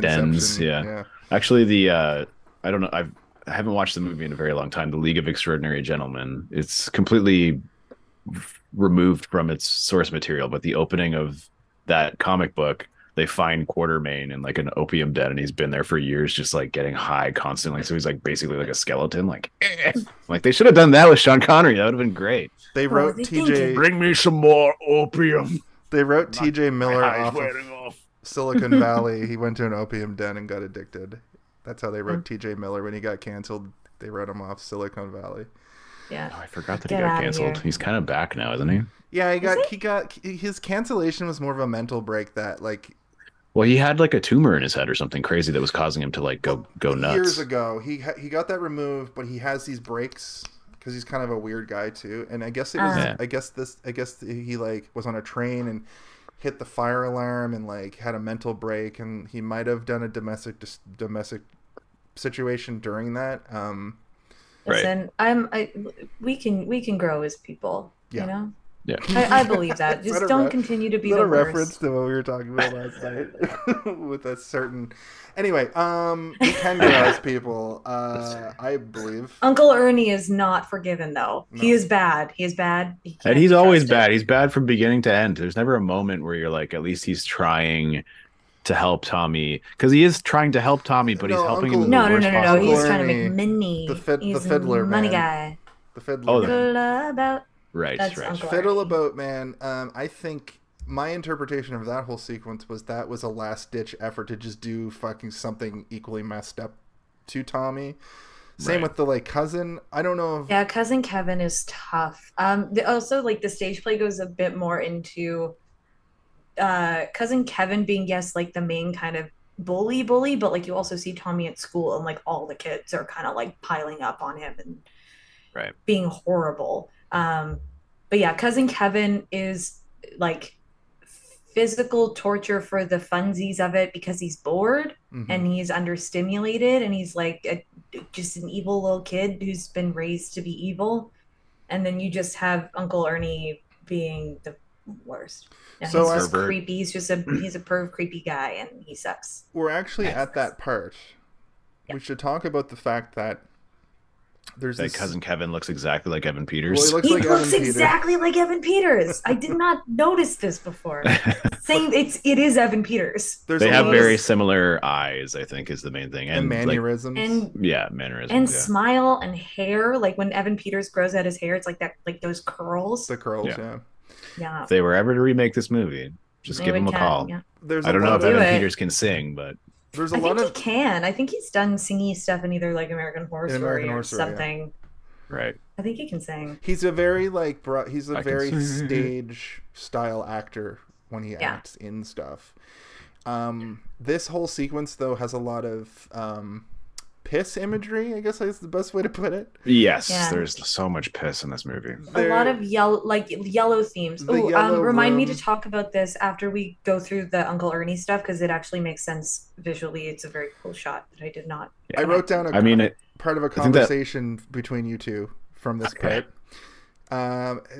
Cass says this filming from this part gives me Clockwork Orange, and then Very Clockwork Orange Steve vibes. interjects and piss. Both correct. Yeah, it's like By the Clockwork way. Orange mixed with piss. Yeah. Instead of orange, it's piss. It's the color of Piss, your yeah. backgrounds, dude. Yeah, Clockwork piss. Clockwork. Uh, Ew. that whole moment, I think, was meant to be like a metaphor or an allegory for like him taking him in there and just pissing Just all over pissing him for all over real. him. Yeah, And then Oh, he yeah. sprays him down with the hose too. Yeah, and irons him on the ironing board. right. Yeah, That's fun. Burns him with a cigarette. he's just a bully. He is the bully. He sucks. And he's like, wow, you can't do anything? So I can do anything to you? What? Yeah. I will. He still feels stuff. Like he's not. He's trying to get a reaction, right? Like he's a kid that's just like, I get nothing ever. So like, I'm just gonna, what can I do to like, are you gonna flinch this time? Am I gonna like break through it? No, he doesn't. Like, it's just hurting a kid. He's traumatized already. It's and he has a like, swastika on his jacket too. Yep. Yeah. Which is wild. It's just like he's got no respect, you know. Like the war just ended not even that long ago, and he's already adopting that imagery. Yeah. I think this is also where we get our next sort of moment of mirror imagery where he leaves Tommy in front of the mirror just to kind of stare into it. And this is where I'm starting to be like, oh, okay, so what Tommy is, his essence is like trapped in like a mirror realm or something like that. Absolutely. And he's like trapped in the mirror because he lost himself in the mirror when he saw his dad get murdered. Yeah, exactly. I think like his true self is seeing it from the other side of the mirror, right? Like it's like I'm here and you're in front of it. Yeah, and I mean what backed that sort of thought process up for me was that when he becomes himself again, when he becomes free, it's when he is literally thrown through a mirror by his mom. Yeah. And he's like, I'm out. I'm not in the mirror anymore. I gotta go. Yeah, no, the mirror, which is cool, but it is kind of on the nose, but it's still cool. Like it's a cool visual metaphor for him literally breaking out of a mental prison that was created by his parents.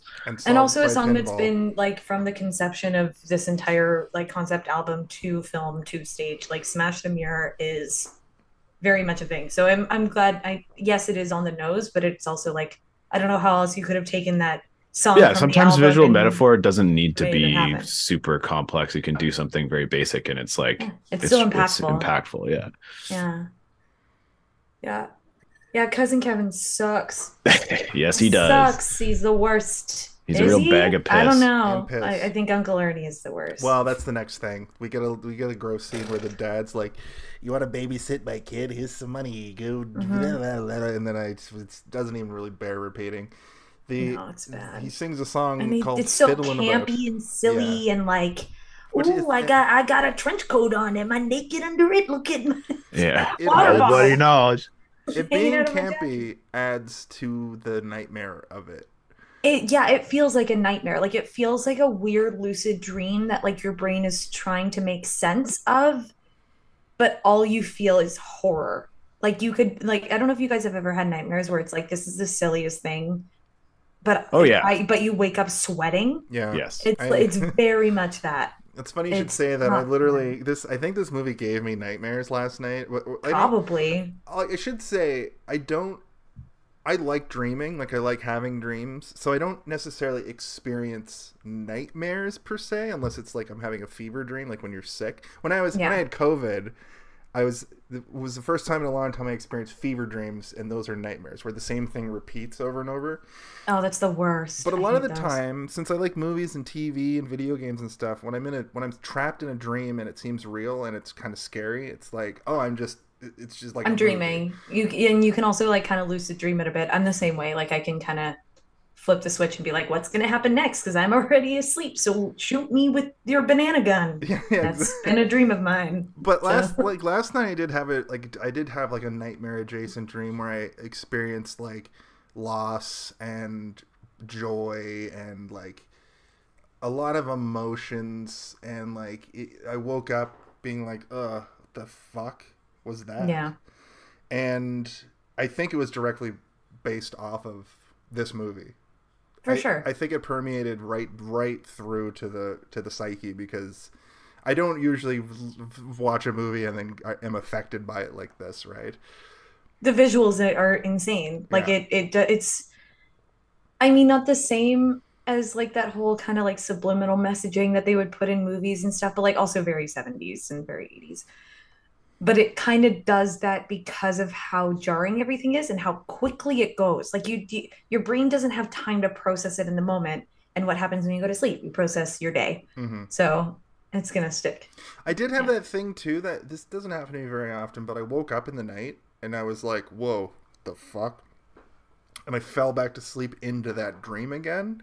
Oh, it happens to me all the time. It's my favorite. Me too. And I love it. I'm glad it happened. I'm glad it happened this time, but it's weird. Like, we'll go back to the fever dream element, and this has a lot of fever dreamy stuff, especially the fiddle scene, the fiddle sequence. It feels very like icky and gross, and like it's the kind of shit that where your head goes when you're just like dying on your couch or in your bed, like with the flu, drifting off, and it's like, oh, I just saw the worst thing in my brain. Why did my brain do that to me? I'm trying to sleep. Yeah. Yeah, I get that. No, it's really messed up. But basically, yeah. So summary: bad things happen to Tommy, and his uncle is a perv. Bad things happen to good people in this movie. Yeah. Because the next note that I even have is the mom descending into alcoholism. Yeah. She just walks around with a bottle of champagne at all times. Yeah. Yeah. And then this is the part, I think you guys touched on it a little bit just a moment ago, but we basically get these flashes of Tommy. A thing will happen to him, and then he'll see part of his psyche in the mirror. Yeah. And then the three parts show up in the mirror, and then they come together to create the whole. And then he gets up and just out of instinct just walks to a car junkyard, finds a pinball machine, and this is when we get he gets brought home by the police, and the police brings him back to be like, he was playing this fucking pinball machine and killing it. And that's when the stepdad goes, are like, what? Dollar signs in his eyes, and then hard cut to him becoming the pinball wizard. Living in a mansion and doing all this stuff. Yeah.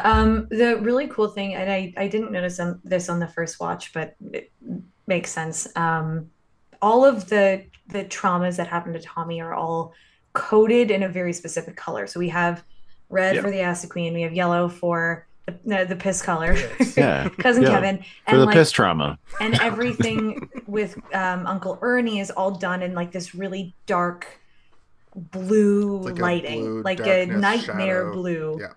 Yeah. And so every single time Tommy goes back to the mirror, he sees himself in those colors reflected. They can join. It's very cool. I love that imagery. I think it's absolutely beautiful and stunning. Also, I will say too, you asked me last night how they did the whole pinball thing, like that whole transition, because it's very easy in a movie to just, we're going to the junkyard and we're going to go film this here and kind of change it up.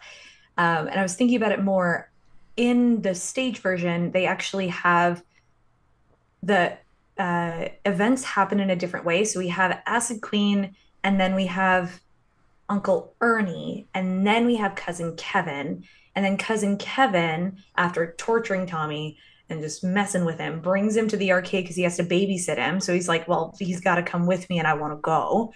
And just throws him in front of a pinball machine and is like, haha, let's throw a quarter in for funsies. Let's see what happens. And then like everything blows up. And we have like the champ version, which is Elton John, plays basically all of the parts of the stage version, where you have Cousin Kevin singing, you have all the kids singing. Like, people are like, what is happening right now? What you're describing is exactly how it's always played out in my head. And when they're in that scene when they're in like the Disneyland like arcade part near the beginning when he was a kid, I was like, oh, we're going into Pinball Wizard right now. He's like, he's gonna learn in the whole movie's from there was going to be about his pinball wizardry, as it were. But no, that is way better, because I feel like it needs to be more of an accident than all of his cells coming together, and it's kind of doesn't have a lot of context the way it's almost like fate in a way, like it's like happenstance, that it's just like it's also, I was saying this last night too, of like kind of being either like the gifted kid or like the neurospicy kid or the weird kid who's just like hated for so long, and then like people find out they're talented or good at something, and then everybody's like, you're amazing, what, you're so cool, also I can definitely make money off of you, like just like immediately switching gears. And like at that point, the people who traumatized Tommy before stop doing that. They don't do like those specific characters. Yeah, great shot, Steven. Also, they just stop because they're like, I can make money. You're good at this. I'm not gonna mess with perfection here. Just go. But that doesn't stop the trauma from already being there. Before I forget, so I fully don't mean to interrupt you, but I just want to. No, that's fine. I just want to point out that it's the primary colors. Like it's Yeah, of course. blue, yellow, and Yeah, you Yeah. can't make any other color without the three primary colors, And you make the full rainbow spectrum when they all kind of come together. and he's And it's even horrible- wearing white when they come together. He's wearing like a white costume. Yeah. yeah, like a prism. Yeah. But I It's, do fully agree. it's terrible. I as the- agree with what you were saying, Cass. So I Yeah. just wanted to point that No, out. I that's mean- fine. Go for it. Live life. I love it. again, This is we're why we seeing do it. this. This is why Yeah, we we're- do this. We're seeing it in the mirror. We see that those three main traumas, as horrible as they are also the thing that kind of builds him into who he becomes eventually, right? Of course. So as The shitty as builds all trauma of is, us. yeah, exactly. It's like we are how we deal with our traumas, I suppose. But even though he's the hero, he ends up passing on that trauma to the next generation, which is, Yeah. unfortunately how life generally works. You can try your hardest, but it's that. Like there is no perfect world where the traumas don't affect. Like it's just human nature. We will always pass down things, even if we want to do the exact opposite of what is done to us. Somehow we'll still mess it up and pass on a new trauma, and then that has to be fixed. And it's Yeah. like this constant like pinball of going back and forth Metaphor between strong. generations where the same things just keep happening. Yeah, and then we get to see Tommy's mom have a shit-fueled meltdown, Oh, the champagne scene. which Yeah. made me so uncomfortable that I think I kept going, ugh, Yeah. Ugh. Ugh. ugh. Turn it off. Oh, why? No.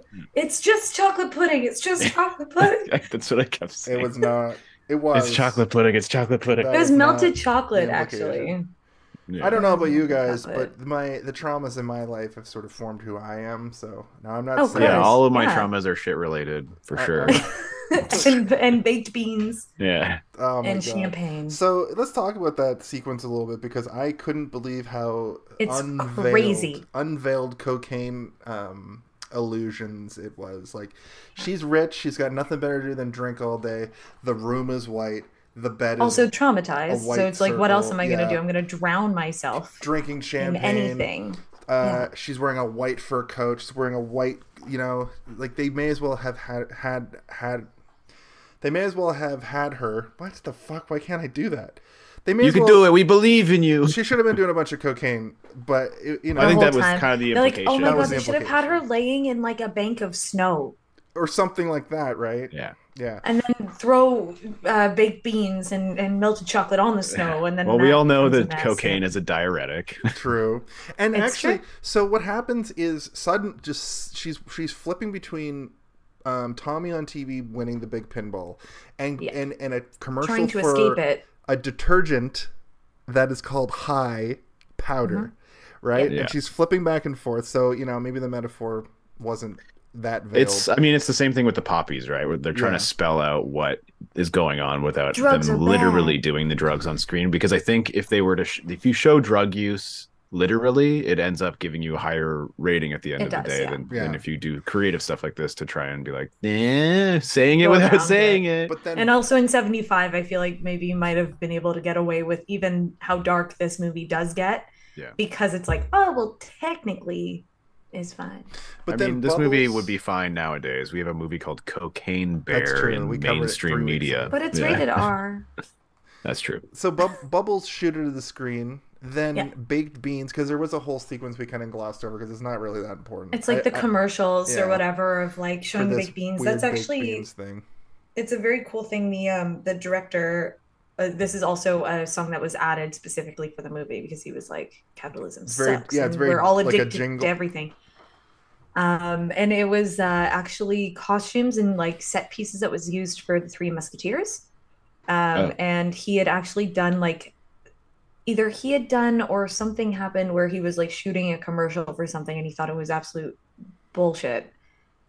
And then he basically kind of took those same imagery pieces and made them full camp and kind of crazy, and then brought them back in to be like, this is what you're watching instead of your son doing something good, because you can't handle him doing something good because you know yourself, you know your family, you know what's happened, and you would rather turn it off or grab a bottle of champagne or do a bunch of blow or eat a bunch of baked beans than look at your son succeeding, which is like, because trauma.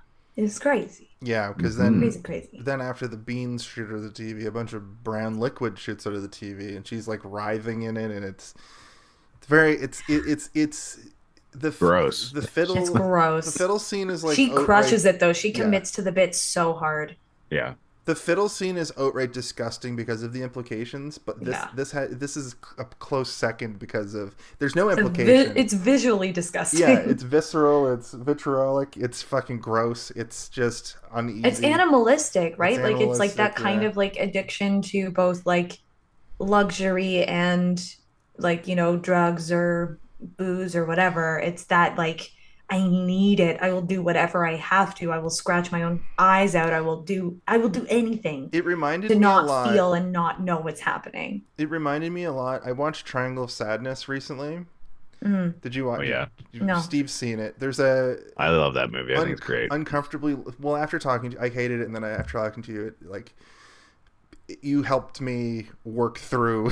It's hard. It's a rough movie. It's a rough movie. Sure. There's a whole like middle section where they serve bad seafood to like these rich people. Spoiler alert, and they all start puking. But the puking scene goes on and like on visceral and long. There's also like there's also a storm happening, so the boat is rocking, and these people are like shitting themselves and barfing everywhere. Yeah, nice. It's absolutely disgusting. It should be gross. The only way I could get through that moment in the movie was just realizing just enough that it's CGI, that I'm like, okay, it's just CGI. I can get through this. Yeah. If they had actual stuff in their mouth and were like fake vomiting it up, I probably would have had a way more difficult time with it. Yeah. I don't do it's that for gross. It is movies. So gross, but it's also kind of weirdly satisfying because only the rich people eat it. No one else eats it. That feels good. Yeah. You have this kind of, and the one other person that was supposed to eat unless they're vomiting was the captain, because it's the captain's dinner, and he's like, I don't much care for this fancy food, so he just gets like a hamburger and fries. He has a hamburger so he doesn't fries, eat it, and he's a recluse. It's played by Wait, Woody is this Harrelson. Just what's that movie with Rolf? It's his face. Came out on Disney. The Menu. Right. Is it just like The Menu, but like aggressive? Same kind of humor. The Menu is a bit. The Menu is a better movie in my opinion. I liked it better. The Menu is definitely a more approachable movie. It's a more approachable movie. To watch. Yeah. It's more of like a psychological horror kind of thing, almost like and an still Ari camp, Aster. like very funny, very. Oh, it's very funny. It's so good. The darkest of dark comedies. Yeah, but it has a lot of like horror imagery and horror situations and and Anya, what's her fucking name? Anya Taylor-Joy. Yeah. She's awesome in it. She plays she's 10 like of 10. Like the Nicholas Hoult. I love him. Nicholas Hoult is great in it. I love him. He does great. He's beast. I mean, he sucks, but he does great. He was the shitty older brother on Skins. I think he's whole. also in the zombie movie. What was it called? Oh my God! Warm Bodies. Warm Bodies. He did so good. And Mad Max. And Renfield. Witness me. Yeah. He's in Renfield, which I haven't seen yet, but Nicolas Cage is like a campy vampire. Yeah, I'm into that shit. Oh yeah, I want to watch that. But I also do love What We Do in the Shadows. So I'm like, is it the same? Do it. No. I'll probably still. I don't think it's. I just love What We Do in the Shadows. Well, you know. Guillermo... I don't think I have. Yeah, I haven't seen it either. So you haven't seen the trailer. What We Do in the Shadows? No. I'm talking about the Renfield. Oh, okay. I've seen What We Do in the Shadows many times. Yeah. Are you caught up on the TV show though? Hey, did you see this one? Are you caught up I'm not fully caught up because I tend to binge things, but my partner likes to like space things out. Yeah. But I have a forgetful brain, so then I forget we're watching something, and I'm like, no, we're behind. So we're behind a season. For most shows, I wait for them to end. Like C is ending right now. The Jason. I've heard C is great. I've seen clips of it, and it's amazing. Yeah, I've just been waiting for it to end. But with What We Do in the Shadows, there's other shows that I wait for the season to end and then I binge it. But there are shows that I do watch episode to episode when they come out. Like It's Always Sunny in Philadelphia. I'm gonna watch the new episode, like a ritual. Like it's Wednesday night. You gotta do it. I did that with Bates Motel for a while. Okay, right on. Right on. I didn't Forgive me, but let's get back on track. Forgive me, Rails. Remember Rails? Rails. So we've got. Rails, where did we leave off? Well, we just did all the imagery for the champagne stuff. But we've also got during that same sequence, we're kind of going back and forth between the pinball tournament where we get to see the weirdest shit ever put to film, which is Elton John, who plays the literal pinball wizard, and he is for some reason the size of a 2-story house. Yeah. Can I And say I- something yeah, very quickly just about the course. last scene? Because I think it's an interesting little fun fact about Mhm. shooting. The champagne scene took 3 days to film. The husband of Ann-Margret, the actress, strongly objected to the scene where she slithers around in melted chocolate, and he was not happy about it. And then She during almost the married filming, Elvis, I learned today. yeah, Yeah. Sorry. but it was not Elvis that said no, his other husband. But during the filming, she actually cut her hand on a piece of glass from a broken TV, like severely lacerated her Oh, hand, jeez. rushed to the hospital, stitched it up, and was back the next day shooting the rest of the Oh, scene. thank you for He reminding me. committed to that. It was a lot. The whole point of me talking about the foam and the beans is because when Frank comes back, what we see actually happened is she's tripping out on her own, and she threw the champagne bottle through the TV, and that's really it. all that happened. And Yeah, I it's love all in that. her head. I love that, and this movie does that a lot, where we What see is all these reality? crazy visuals, and then I honestly believe that in the Acid Queen sequence, she has sex with him, gives him some opioid or some crazy drug to make him and feel things. he passes it on the floor. But all the stuff but happens. we get to see all the craziness, all of the behind the scenes of what the Yeah. brain is doing throughout that entire process. It's pretty Yeah. cool. Sorry, we're moving on to Pinball Wizard. Pinball wizard, It has pinball to wizard, be a wizard. twist. Oh, nice. So I'll tell a little. That's a good version. I'll tell a You little got story. covered in piss. Down, down, How do down. you And think melted he chocolate. pisses? I don't know. So I'll tell you guys a little thing that relates to my history of the movie. Recently, I heard the Elton John version. It just came on the radio, or I heard it on Spotify or something, and I was like, "Oh, cool, that's interesting." I didn't know Elton John covered this at one point. Now you guys are both laughing because the most iconic version is actually him doing it in this movie, and then there's also just the Who version of the song. Yes. Also, you know what I mean? So I couldn't believe it. I felt like such a part of my childhood was changed. A memory was like shifted into a new memory. So anyway, sorry, I just wanted to just relate that to what we were talking about earlier. No, that's rad. And honestly, the Elton John version of this song goes so fucking hard. It's so hard. It's so good. You know how I was saying last night? I was like, I got a bit of my lore and my information a bit wrong, so I want to correct it. Last night I was like, oh, Elton John was like on set and like his band was there or whatever. Also, someone who has not seen what the Who looks like before. I've only heard them. Pete Townshend's right. And like also Tommy is the lead singer of the Brain.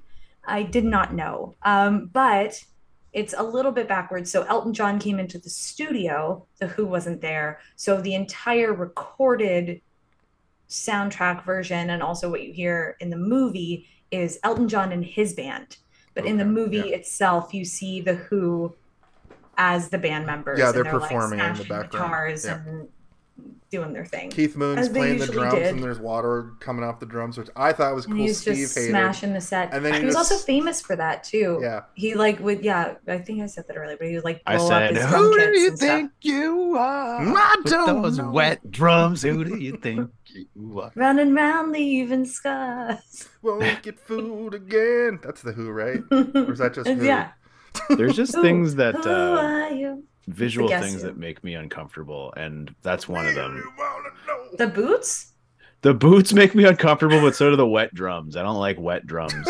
He actually also Elton John didn't want to take on this part and basically was over time talked into it. He's like, okay, I'll do it. But the only way I'm doing it is if I get to keep the giant Doc Martens. Right. And they said yes. And now he's he got walks to around keep his them. mansion in them all the time. Like, Probably. Apparently they were very unsafe. He was like strapped in with like leather straps. He Yeah. lifts I thought his he was foot gonna at die. one point, and I was like, is he going to fall over and break his neck? They remind me of those... They had to pose him, basically. okay. It's just don't They- move too much and it'll be a cool shot. I trust it. They remind me of those boots from earlier this year, the red boots that are supposed to be... They're called like Mario boots. Remember those? Did you see those things? They're like No. For like cosplay? no, Or- they're like their style. Their I don't fashion. believe that. Oh yeah, they look like so Prove stupid. it. Prove it style. I don't know. They look like Um, Mario's shoes. Like, Interesting. Okay. Well, do what you gotta do. I love it. but there's like boot versions and stuff, and like the What red are they ones. called? They're called Clown shoes. Big Red. Look up MSCHF Big Red Boot Men's. That's a lot of information. Yeah, I'll just link you. I'll just link you the image in the chat. Yeah. It's easier. Oh my God, soon we can do that. Yeah. Did you Plus. have you you don't remember this thing from literally 2 months ago?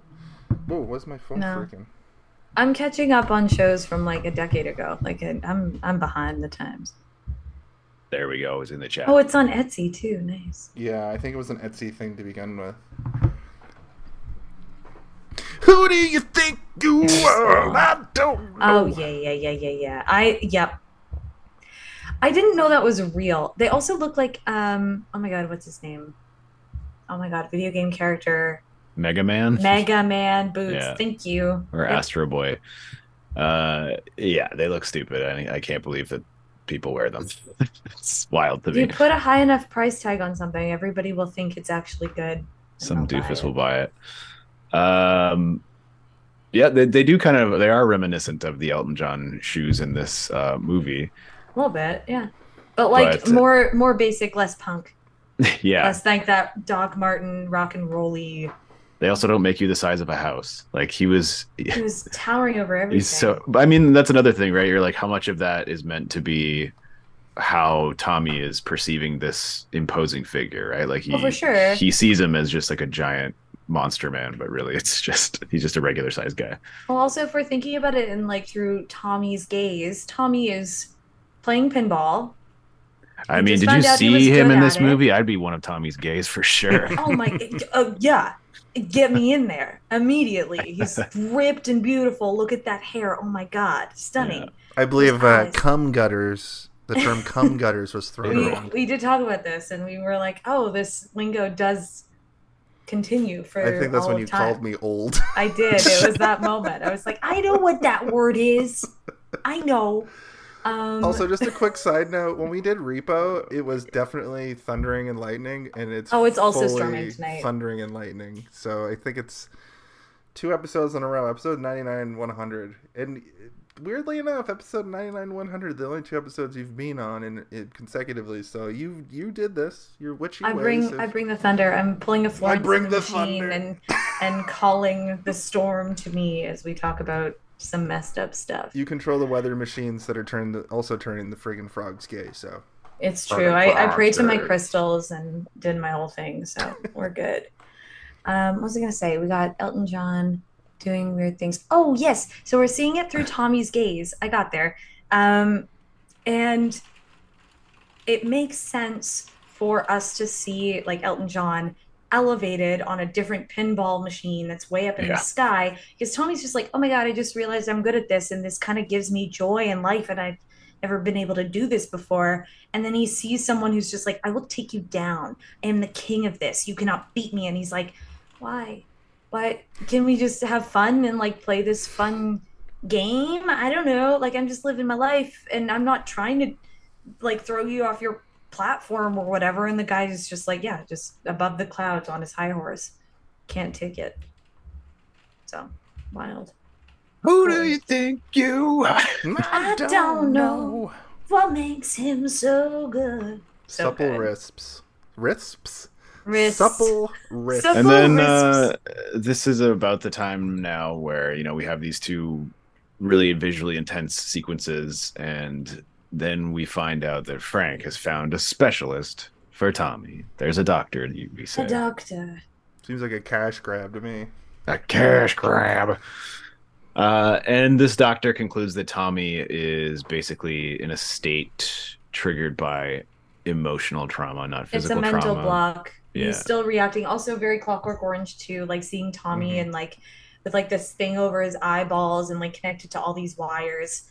And he's like, yeah, no, his brain just says he can't do it, but he can. And I don't know how to get him out of that because he's not willing to see me or hear me or talk to me. So I guess he's got to do it himself or something. Yes. And then he's got they've realized the mirror, I guess, is like important to his therapy. And he's got to just confront himself, his reflection. He's like, go to the mirror, boy, because he always keeps like, that's the only way I think that also his parents have seen him interact with anything, is him constantly going to the mirror and looking at something, but they know he can't see. So why are you looking at it? Yeah. It doesn't make sense. So they, try to use his actions to help him, I guess. And again, at this point in the stage version too, like his parents have tried to be neglectful, yes, ignorant, yes, but have been trying to help him this whole time. It's also, So I it mean, makes more obviously, sense to the reason call a doctor. Yeah, the reason they cast, I mean, I don't know if this is 100% true, but the reason they cast Jack Nicholson is for sure to get butts in seats. Because if you look at the trailer, it's the same thing with Tina Turner and Elton John. And yeah, but Elton John and else? Tina Turner are both musicians who are famous for, singing. Jack Nicholson, not so much. He's just some guy. And he also, he really liked Russell's work. I think he was, do I have the quote here? Hold on. Quote, Maybe. quote. Jack Nicholson. No, Jack Nicholson. I do have the quote from Pete talking about how he didn't want him to be in the movie and he hated him. And then afterwards they were fine. Pete Townsend hates Jack Nicholson? He didn't want him in the movie. He was like, why are you bringing all these stars in who don't know rock and roll and don't care about it? And the director was like, yeah, do you need people in the seats? Exactly what you're saying, Stephen. Yeah. So because he's only in the movie for less than they could 5 only minutes. afford him one day on set. That's yeah, all they but could if do. you look at the trailer for this movie, which I watched this afternoon, he's in like 40, so much of it. He's in like 70% of the trailer is Jack Nicholson, and then you watch the movie and you're like, oh, he was only in the movie for 45 seconds. Yeah.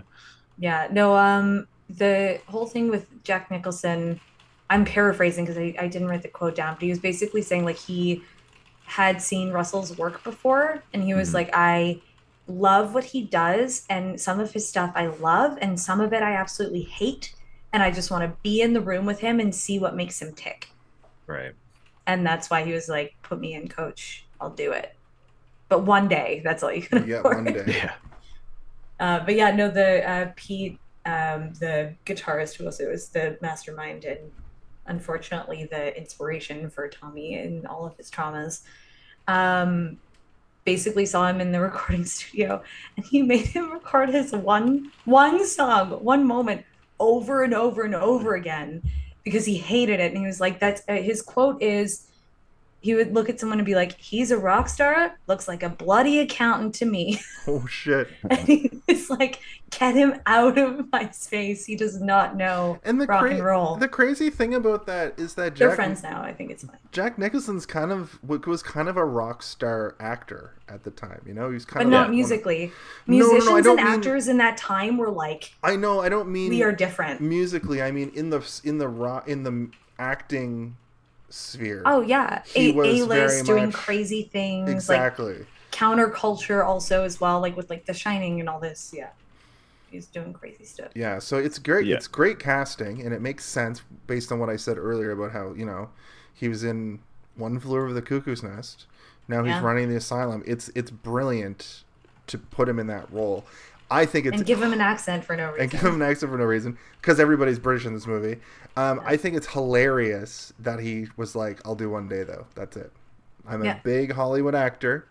He probably would have done more if they had more budget, because the budget for this movie was only $3 million. It was $3 million, and the box office was $34.3 million. Which is good, not great. They made their budget back like 10 times over. But if you think about something like Jaws, a movie that came out the same year. Well, also like a niche movie, right? Like it's... Exactly, yeah. So it did well for what it is, for sure. Yeah. It's not bad. But at the end of the day, I wonder how much of that was old Jackie boy. Yeah. And Tina Turner and Elton John and Eric Clapton. Mm-hmm. Yeah, absolutely. Wild stuff. So but yeah, I just want to point out we are kind of coming up against time a little bit. So God. Okay, we can. But move. really, the next bit is a lot of long songs that kind of stay within the same context. For sure. Its second act is Tommy awakening, being like, I'm free. His mom like smashes him through the mirror in like a rampage. Mm-hmm. And he's like, oh my God, I understand. I'm back. I'm in myself, which is beautiful imagery and correlation to that. But yeah, it's basically him becoming like this preacher guy for the rest of the film, of like having masses of people following him and being like, how do you do it? You were just nothing. You were treated like crap. And then now you have sight. You can see again. You can like, what did you do? How do I get awakened like you did? Which is the whole Messiah kind of thing too of the 70s, of everybody was trying to latch on to something to save them after the war. To be like, what can give me hope right now? Because I'm lost. I'm so lost. And then the subplot with Frank, the stepdad, is he's moved beyond just being rich. He's like world domination. The mansion. He shows the map. He shows all the places where Tommy's a huge star. We see sort of the juxtaposition between his loyal fans, which are like an army, and his actual army of like security who are wearing like army outfits. It's the cult leader vibe too, right? You have the cult leader stuff happening with, and he's sort of like, I feel at this point Tommy doesn't even really realize he's so new. He was kind of like reborn into the world when he was able to get his sight back. He was born at like 20 years old when he was born. So he's sort of like loving it and not realizing that through all of this, he's becoming that Marilyn Manson. I keep fucking doing that. The Marilyn Monroe false idol figure that he couldn't see when he was exposed to it. Only his mom and the people around him could see it. He didn't see any of that because he didn't know they were trying to save him on a religious level. But did he? Did he know? And be like, do I get people into my house and follow me and save them because I did? I think he was being more altruistic, though. I think he honestly wanted to help people at this point. But from it all comes the from audience's good point of view, we're seeing that he's now just in that role, not realizing he's in that role. And then Sorry, go ahead. No, I was just going to say, when he tries to enforce his will, that's when his fan base starts to turn. When he's like, you shouldn't drink of the drink and smoke of the herb, or you should put on your blinders and play pinball like how I became who I am. And that's when they're like, what the fuck are you talking about? Yeah, this is broken. I feel like this also calls back to, Stephen, what you were talking about of like having what's the reality of what we see as the audience, which seems to be through Tommy's eyes versus what is actually happening. So is it that Tommy actually did see church as the like Marilyn Monroe fallen icon enlightenment space, but his parents were probably actually just taking him to the church? Mm-hmm. Yeah. I feel like he does know. But again, I feel like it's falling into the trap and having history repeat itself, right? It's like, oh, but I actually do know. I have been enlightened. I do know a lot of things and I can help you. And I know this got a lot of people into one space, and I can maybe help you and teach you and be your messiah, sure, if that's what you want to call me. But I'm here to do a good thing, and then realizing that it's still bad. Also, you were talking about too with the sorry, Jason, you were talking about the like putting on the blinders and like the cork in the mouth and whatever. That's also not what happens in the stage play. Yeah, I was curious completely about different. how this whole, because at one point last night Steve asked how they pulled off the like when he's in the junkyard. Even was he just like going around like acting against like cardboard? Like how did they do this whole the big silver balls with the handles on them and all the Messiah stuff? Yeah. What did that look like in the stage play? In the stage play, we still got the Messiah energy. It was still kind of like Tommy to the masses. We still have the Sally Simpson moment, which if we have time to talk about tonight, I have a whole note about it that is something that should We be do. touched on, especially in the culture. At 2 hours, I just like to say, No, I love the time check. think about where we're at. But in the stage play, it is actually what I was telling you guys, which is also why I was kind of confusing myself when we were finishing the movie. I was like, no, Tommy says, don't follow me. Why do I think that he says, don't follow me? But in the movie version, he's like, oh no, become me, and then you'll be enlightened. And they revolt. Those fans revolt. Stage version, he goes through the whole Sally Simpson thing where she is injured at a concert. She still follows him. He like brings her up on stage and is like, oh my God, I'm going to help you as best as I can. And Sally asks him in a public interview, she says, how can I be more like you and less like myself? And Tommy tells the entire crowd and her to not emulate him and to live their normal lives and find their own truth. But the crowd also still revolts because they wanted like a bolder answer. They wanted someone to guide them and tell them what to do because they can't figure it out. So they revolt and riot. But it's different from the movie. You have like the Mrs. Walker, Nora, and Frank. They like die in like a riot of violence. That doesn't happen in the stage play. They live, and basically Tommy retreats just like Pete did from The Who when he left The Who to go do his own thing and kind of process things. He was like, I you can be mad at me, I guess. I don't really know what to tell you, but I gotta go deal with my own thing. And he goes back to his family and kind of reconnects with them and forgives them after everything, which is that the right decision? For me, probably not. But like for other people, maybe. And just be like, yeah, you suck. But like, I guess we did it.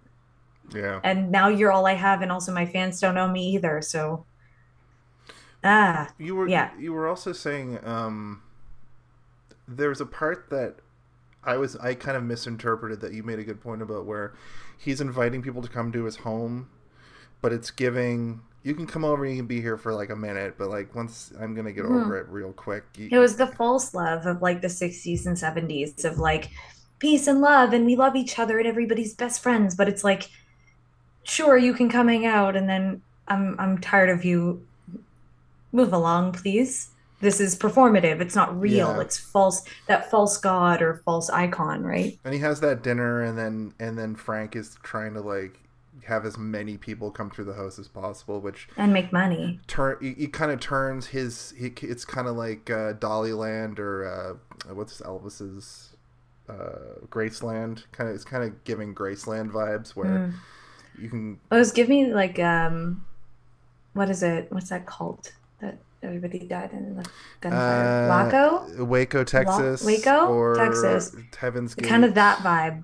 Yeah. In the movie version, in the stage play, very much not. It is like Tommy being very genuine and being like, I want you to come here, and then being overwhelmed and not being able to handle it. Whereas in the movie, it feels much more culty and purposeful to be like, no, let me teach you how to do things. Does that make sense? It does.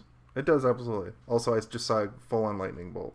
Oh, yeah, they've been outside the whole time. It's beautiful. Yeah, that... But yeah, very, like, different core beliefs between both the album and the stage version and the movie, which is crazy to have the core themes be so different, but the music is the same, and the characters are similar enough for the most part. I'm kind of glad you told me that, because when I do eventually see a live stage version of Tommy in some capacity, like if we didn't have this conversation, I'd be so confused. I'd be like, none of this happened. For sure. Everything you've described to me is like it's a different movie. It's completely different themes. Yeah. Yeah. So it's really interesting that they like took that route. But again, like this is Pete's baby, right? Like he was also he didn't realize his own abuse history until he was an adult. It was very much similar to Tommy. Like it was kind of repressed memories that he found while he was kind of building it. So it makes sense why the story over time has evolved and changed as he himself kind of figures out more things. I've always kind of seen trauma as like a cause and effect, but it all sort of it's like a knot, and you kind of have to like you have to untangle it like one piece at a time. Yeah. That's why I think like therapy is super important in a lot of ways, because it's talking to a third party. Somebody You guys hear that thunder? Sorry, did it Yeah, hit I you at the did. same time? Okay, that was rad. It's closer to you guys because you guys reacted and it wasn't. I think I saw the lightning bolt and then the thunder was over by. Anyway, Very trippy, cool. Weather's trippy, rad. trippy. Trippy. It's a pinball wizard. The pinball wizard. Has to be a twist. So the themes of the movie specifically are him very much unraveling his trauma like a knot, like a bunch of wires or rope tied together, but he has all these like third party things happening to him that while his stepdad is trying to thrust him into these situations, they're supposed to do it for him. They're not. They're keeping him in sedation almost. They're keeping him in that vegetative state. And then when he finally like is able to step outside of it, when all the traumas are complete and he's able to compartmentalize them individually and then come together and then find pinball, I guess that's the like it And become good at something and have people be like, wow, you're not just the worst and whatever. I also think like I don't want to put words into like Pete's mouth on this because I have not heard him talk specifically about this, but the entire idea of having older Tommy talk to younger Tommy and then vice versa, it gives, whether he knows this throughout his own therapy or whatever, I don't know, it's that kind of self-parenting that you do in therapy. I don't know if you guys have been to therapy. I have. It helps. It does. And like kind of reparenting yourself through the trauma. It's like if I wouldn't say visualize therapy is myself important now, if I could go hadn't... back in time and talk to my younger self and talk her through things, it's very much that vibe of like, oh, I've been there. I've been through everything you've been through. I am thriving. I'm awakened.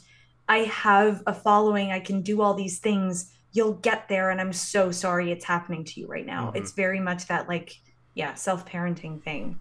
Which is cool if he didn't know that he was already dealing with the trauma and his brain kind of just went there musically anyway. I haven't done that exercise specifically, but I've done a lot of work on like building boundaries. Oh yeah. Yeah, and boundaries are good. You know, Tommy has no way of building boundaries if he can't. He can't communicate. And even if he tried to, people probably wouldn't understand him anyway. But the ironic part is because he never learned that, he doesn't build boundaries with people after he's out of his deaf, dumb, and blind state, and he lets all these people in because he thinks that they're genuine people, but they're all leeches. All the people that are following him are leeches. He didn't experience any of what we're seeing him experience in the way that we're witnessing him experience it, if that makes sense. It totally does make sense because he is newly born like into you the said, world at like that he's point. Born at 20. It's like he's just been kind of in the womb for 20 years and like having your brain kind of turn on and have all these crazy things happening and seeing things in a different light. When you're brought into this world, you're not brought into hating people or thinking people are bad inherently. You're like, oh, my friends, I can teach you something. Okay, cool, let's go. But he was a fully grown adult at that point. So he had to deal with everything at like a train hitting a wall speed instead of kids growing up and being like, oh, things can be bad and things can be whatever. It's just the beautiful naiveness that just continues to hurt him. Mm-hmm. It's very sad. So we get the song with him and his mom where she kind of snaps out of her. The mirror. So good. And then, we like him just running free and running through, you know, I almost drowned in that scene, by the way. Oh, and the actual part where he's like actually on a beach. No, not the beach scene. Or also, when he's very, literally very running Catholic on a Christian wave. too, where he's like kind of rebaptizing his mom. No, when he like falls out of the mirror, he like falls into the like big mansion pool, and they were shooting it, and they were like, "Wow, he looks so cool," and he's like doing the thing, and he's reaching up, and they were like, "Oh, he's drowning! Get him out of there!" Yeah. Crazy stuff. Yeah, so I guess the last little bit that we have to talk about is when it just cuts to like the little girl who idolizes him. Sally Simpson. Sally Simpson idolizes him, and she sneaks out and she goes to get to see him perform live, and then she's immediately like, "What the fuck is this?" Yep, she's confused. Disillusioned She's like, immediately. "I don't know everybody's into it, but I'm not. But I still love him though. Like also Sally is like she sees him as this god, like similar to how people saw the Who, right? Like you would see like Roger or Pete or whoever, you would have the Beatlemania kind of effect, right? People just go insane. And she was like, "Oh, I don't really know what's going on because this wasn't what I was expecting, sure, but I still love him." And she rushes the crowd to be at the front, but she's tiny, so she gets hurt. She gets trampled, and you said that's based on a true thing that happened to. And I would like to also correct myself because I did not realize my history on this year-wise. This is actually, unfortunately, a really unsettling foreshadowing of what would happen. Okay. So this movie came out, the whole Sally Simpson episode happens where this kid sneaks out. She's like, I want to be rebellious, do my thing. I love this thing. Gets really hurt. It becomes a whole, also in the stage play too, they make it much more of a thing. Like media is involved and like, they're like, oh, are you okay? And Tommy took care of you after you got hurt, whatever. 4 years after this movie came out is when the Cincinnati incident happened. Let me just look at my notes really quick so I don't misspeak. Yeah, so it was a Cincinnati concert. It happened 4 years after the movie's release in 1979. There was a rush of fans at their concert in Cincinnati that basically they were kind of like promised tickets at a certain point, and then they like heard the Who warming up inside, and they thought maybe the band was on stage earlier than they had planned, but they only had like 2 doors to get into this venue. 11 people died by asphyxiation, by being just trampled and crushed, trying to get through these 2 doors. Similar, this also happened like this past New Year's too, in, was it China or Japan? I can't remember, where people were allowed back out into the streets. There's like this huge party in like an alley, and people were trying to get through, and a bunch of people were just trampled to death. My dad's told me stories about even when he would go to concerts as a teenager, where that would happen. There'd be like 2 doors, like here and here, like 2 doors that opened, so 4 no doors crowd total. Control, no nothing, crowd control. The doors would just go. open, and then the thousands of people outside would all try to rush the door. So he actually witnessed people go through a plate glass window before, because people would just get pushed up against and then gets pushed through. It's so crazy. It's insane. It's absolutely insane. And for like Def Leppard or like Led Zeppelin or Black Sabbath or like Van Halen, those were the kinds of bands that came out after the Who that shit would happen with still. Yep. It's also like the age range of the deaths of the 11 people were 15, most like 15 to like 20, 21, 22, and then 1 27-year-old. And it also kind of makes sense a little bit too, like kids have this idea of like feeling like they're invincible in a way. Like I think as kids we all kind of thought, oh, we can do whatever and kind of live. And then a bunch of people died. 26 other people reported injuries, and they actually didn't go back to Cincinnati to perform until 40 years later, because it was just such a whole thing. Like Cincinnati made bills and bans on like general admission to concerts because they were like, we need to have assigned seating. We need to make sure this never happens again. A bunch of kids died because mania. And the Who, this is another thing too. The Who didn't know what happened until after they finished their show. So it happened as they were, like, the whole entrance thing happened. A bunch of people died. The crowd still managed to get in. And the cops were, like, taking bodies out of, like, kind of the doorway in the street. And they didn't want to tell the Who before they went on or during their show because they thought it would actually make it worse, which is horrible. But, like, it probably would have.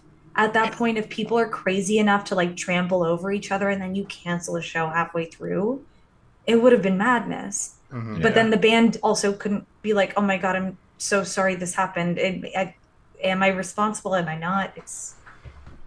But Sally Simpson, anyway, 4 years earlier for the movie, very unsettling foreshadowing. That's great. Like that's... Yeah. It's sad. Moment of silence for them. Yeah, it sucks. Well, I guess not to end it on a downer, but basically, what's the final song that Tommy sings, and then he walks up to the "See Me, Feel Me," right. And it's also looking at you. This Listening to you. I feel the music. Yeah, I think it's looking at you. And I feel like it had element of all the songs in the movie, because I remember hearing a bit of Pinball Wizard in it at one point as well, like musical themes as well. For sure. It's like, it's concept album, right? So like a lot of the themes kind of bleed into each other. Mm-hmm. But the actual theme, also you were saying before, if there were like singles of this album, Pinball Wizard was one, See Me, Feel Me was also one. Like those were kind of the big numbers that people knew. It's the tie-in to the end of the film, right? Like you're like, oh, we've all experienced this together. We can all kind of go back a little bit and reflect on what we all just did as a team. Yeah. As viewer and artist alike. And we get, it's beautiful. And after that big number, I think he more so just realizes that not everything is, really the way that he was presented it, but instead he has to make a new future. So we literally get the same visual that started the movie, but the sun's rising. So basically you feel hopeful. He goes for through Tommy. the waterfall where he was conceived at the beginning, and like bathes in it, and then sees the sun like in the exact same position at the beginning. Was it setting? It was rising. Instead of rising? It was rising, and in the beginning it was setting? Rises at the end, yeah. Okay, got it. Or do I have it flipped? Because the way I thought, no, I think you're right. I think it was rising because it's supposed to symbolize that, new life. Yeah, like he gets to have a life outside of this like ridiculous rock star life that I feel like he's putting behind him. And also in the movie too, like having his parents die, he's now alone, which is again different from the stage where he reconnects. He also reconnects too on stage with his both of his younger selves. Okay. Where there's like a moment in the middle of See Me, Feel Me where they call out to each other, and it looks for a moment that Tommy is like reverting to his old self, but then you have this like very fourth wall breaking moment where all of his past selves come out. They like hold hands. You have the rest of the cast come out, and they just sing this song at the audience. And it's powerful, and people usually just bawl their eyes out. It's like it hits you in a really deep way. Yeah, it's a lot. This music is great. Yeah, I think with that, are you guys ready to talk about your final thoughts on the movie? Yeah. Ready to do a I little, can do it. You ready to do a little bit of your you ready to do where the fuck is it? Why is this so stupid? You had this so queued up, Jason. So queued up. I'm so cued. It's supposed to be like right here. It's supposed to be shared with me, right? Shared. It is. You've played it before. I've played it before. I've heard it before, and I've only been here 3 times. Oh, here it is. It's literally the first fuck. Oh my god. It's time for our final thoughts. That one's great. What's the one we can't use anymore? The Home Alone. The Home Alone one. Is that one of my theories? No, it's called the Home Alone of It All. Oh, I won't play the song. I would say the Home Alone of It All it's a musical, so it just gets right the fuck to it. It's a roller coaster. It doesn't stop. Yeah, I think that it opens and they slap the fucking blueprint right down on the table, and we just get the fuck to it. But as far as our final thoughts go, why don't we do the same thing as we did before, Cass? Why don't you hit us with your final thoughts? And if you have any additional trivia or stuff that you wrote down that you want to talk about briefly, have at her. Give her hell, buddy, as I like to say. I love that. I actually really only have one more note, and we probably could have done it in the outro, which is also cool, but it's more of the Who trivia more than anything in itself. Very quickly, obviously we all know Woodstock happened, and that was a whole concert. They the night before they were supposed to perform, they were really pissed because somebody laced their food with LSD. And so they were tripping for 14 hours before they went on stage. And again, like a band that like Pete is very much like, I don't believe in drugs. I believe in, oh my God, I didn't even tell you that he like made Tommy because of this like Indian like guru guy. What was his name? Mahir Baba. He was like an Indian spiritual master, and Pete like kind of fell in love with his work, and that's why we actually have Tommy as a album. Side note. So anyway, drugs happened. They were like, yeah, we have to do the show. They started at 3 a.m. in the morning, and they did like an hour and a half to like a 2 hour show in Woodstock. Jeez. And they finished. It was insane, absolutely insane. And also they were exhausted because they were just tripping for a bunch of time. Yeah. And they finished a bunch of Tommy songs and their other hits. And their final kind of moments were doing the see me, feel me, touch me, heal me, beautiful song. As the whole instrumental was happening on stage and the crowd was going crazy, the moment that Roger opened his mouth to start singing the lyrics, the sun started to rise. And like you can see, if you there's videos online, you can watch it. The sound quality isn't great. Sound is better on Spotify, but you can actually see the light, like this almost like golden hour glow, washing over the stage, like they've summoned it. It's so incredible. And at that point, they were so over Tommy. They were like, I don't want to do this song anymore, and I don't want to do it. And then that happened at Woodstock, and they were like, okay, I guess this is important. So anyway, that's my little last fun tidbit. Yeah, Go look that video up. It is Wild. It's like it's witchcraft. It's magic. But yeah, final thoughts of this movie. It makes me feel like I just want to go to a museum on a bunch of psychedelics. I just want to see things in a really cool way. Also, trauma will continue as much as we try to stop it from happening, but we also still have to learn from each other. So, sucks. Yeah, I don't know. I rate this movie a definite watch for people. You might absolutely hate it. You could also love it and hate it at the same time. But it's a beautiful piece of history that I don't think we should forget anytime soon. So that's my final thoughts. Awesome. Sorry, what was your rating? I don't know. I'm gonna give it like that's really hard. As a piece, I want to say like a 4 out of 5. But as a cultural piece, I want to give it like a 10 out of 5. I don't know what that translates to. Do you have like a nonsensical even rating? A tab of acid and throw me into a pool. That's my rating. And see if I don't drown. That's perfect. That's tab of acid and thrown into a pool is great. Steve, Hi. Why don't you hit us with your final thoughts? You've been a little quiet for a while. I hope you're feeling okay. Well, I mean, you guys just have a lot more to say about this movie than I do. Also, sorry, I didn't mean to take over. If you No, it's fine. You have far more valuable things to say about Tommy than I do.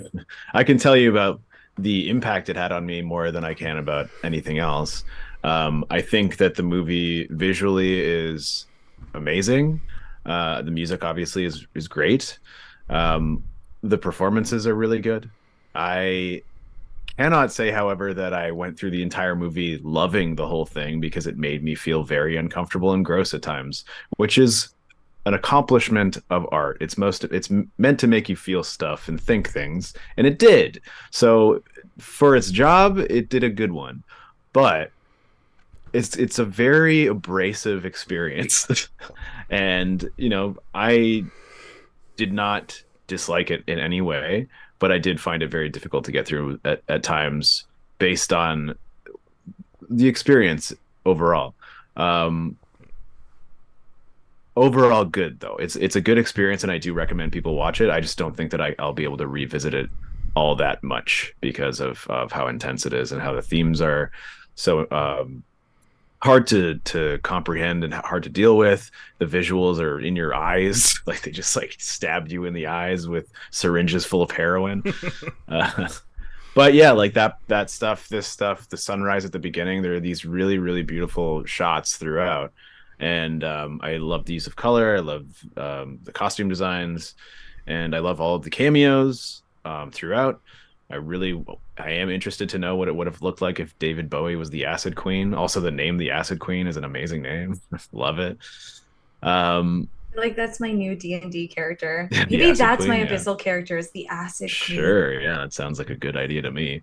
And you put people inside of an Iron Maiden full I of wish I was thinking syringes. about like a poison character anyway, like a femme fatale poison. So maybe the Acid I wish I named my Queen's female tiefling druid in Baldur's Gate 3. I wish I The would have Acid named Queen. her the Acid Queen now, but her name's Spider Worse Heroine. And That also do form works. of spider constantly.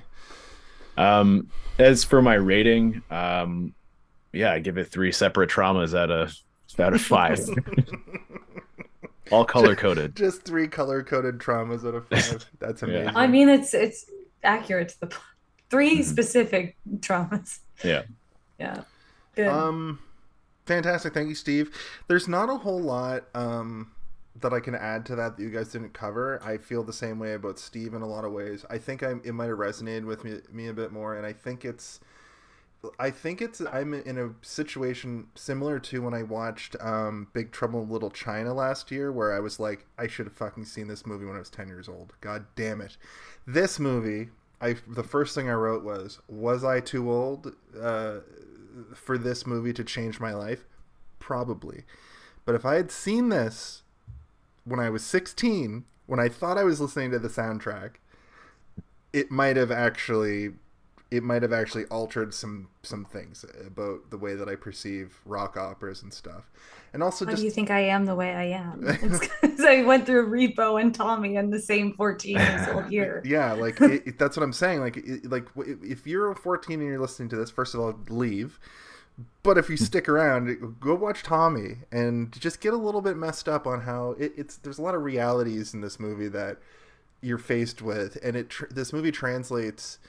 I'm sure it was very poignant in 1975, and it's still very poignant in 2023.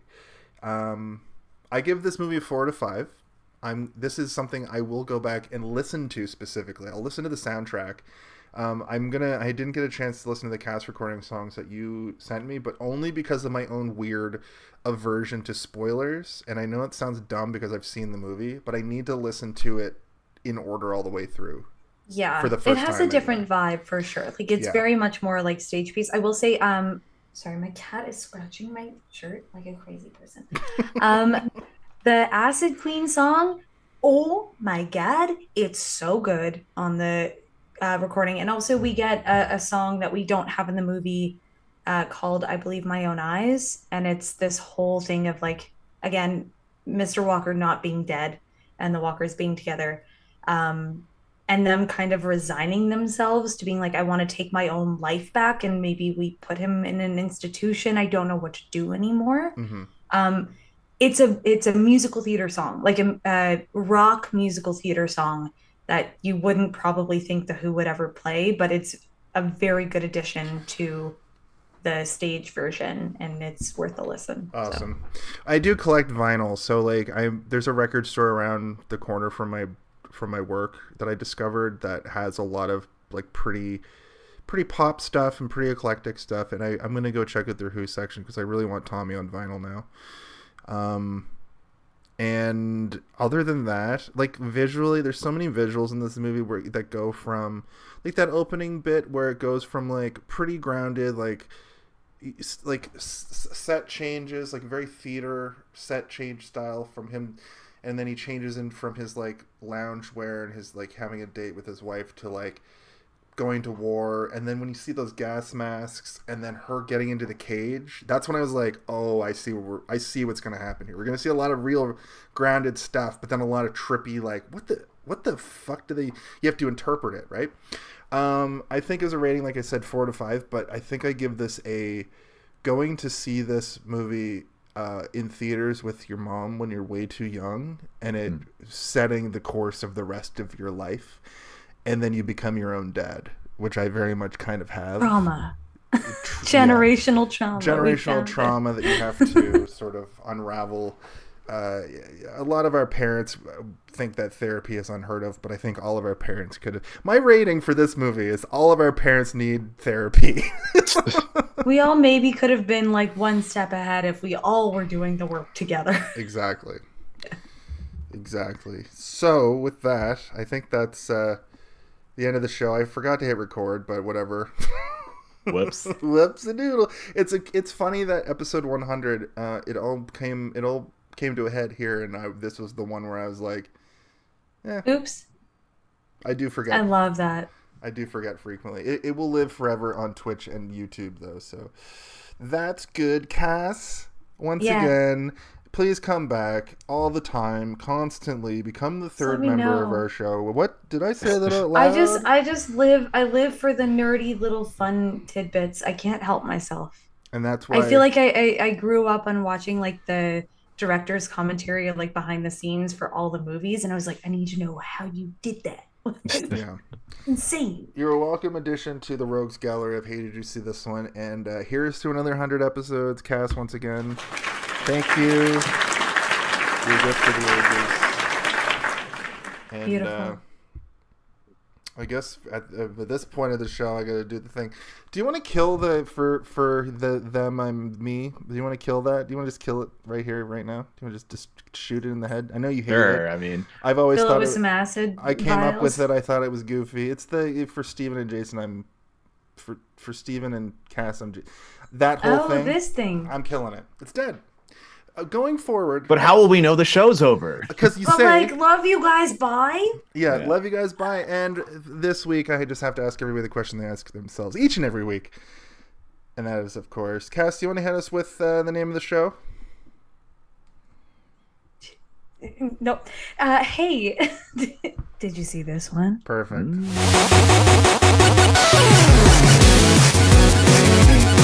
almost said the other title, and I was like,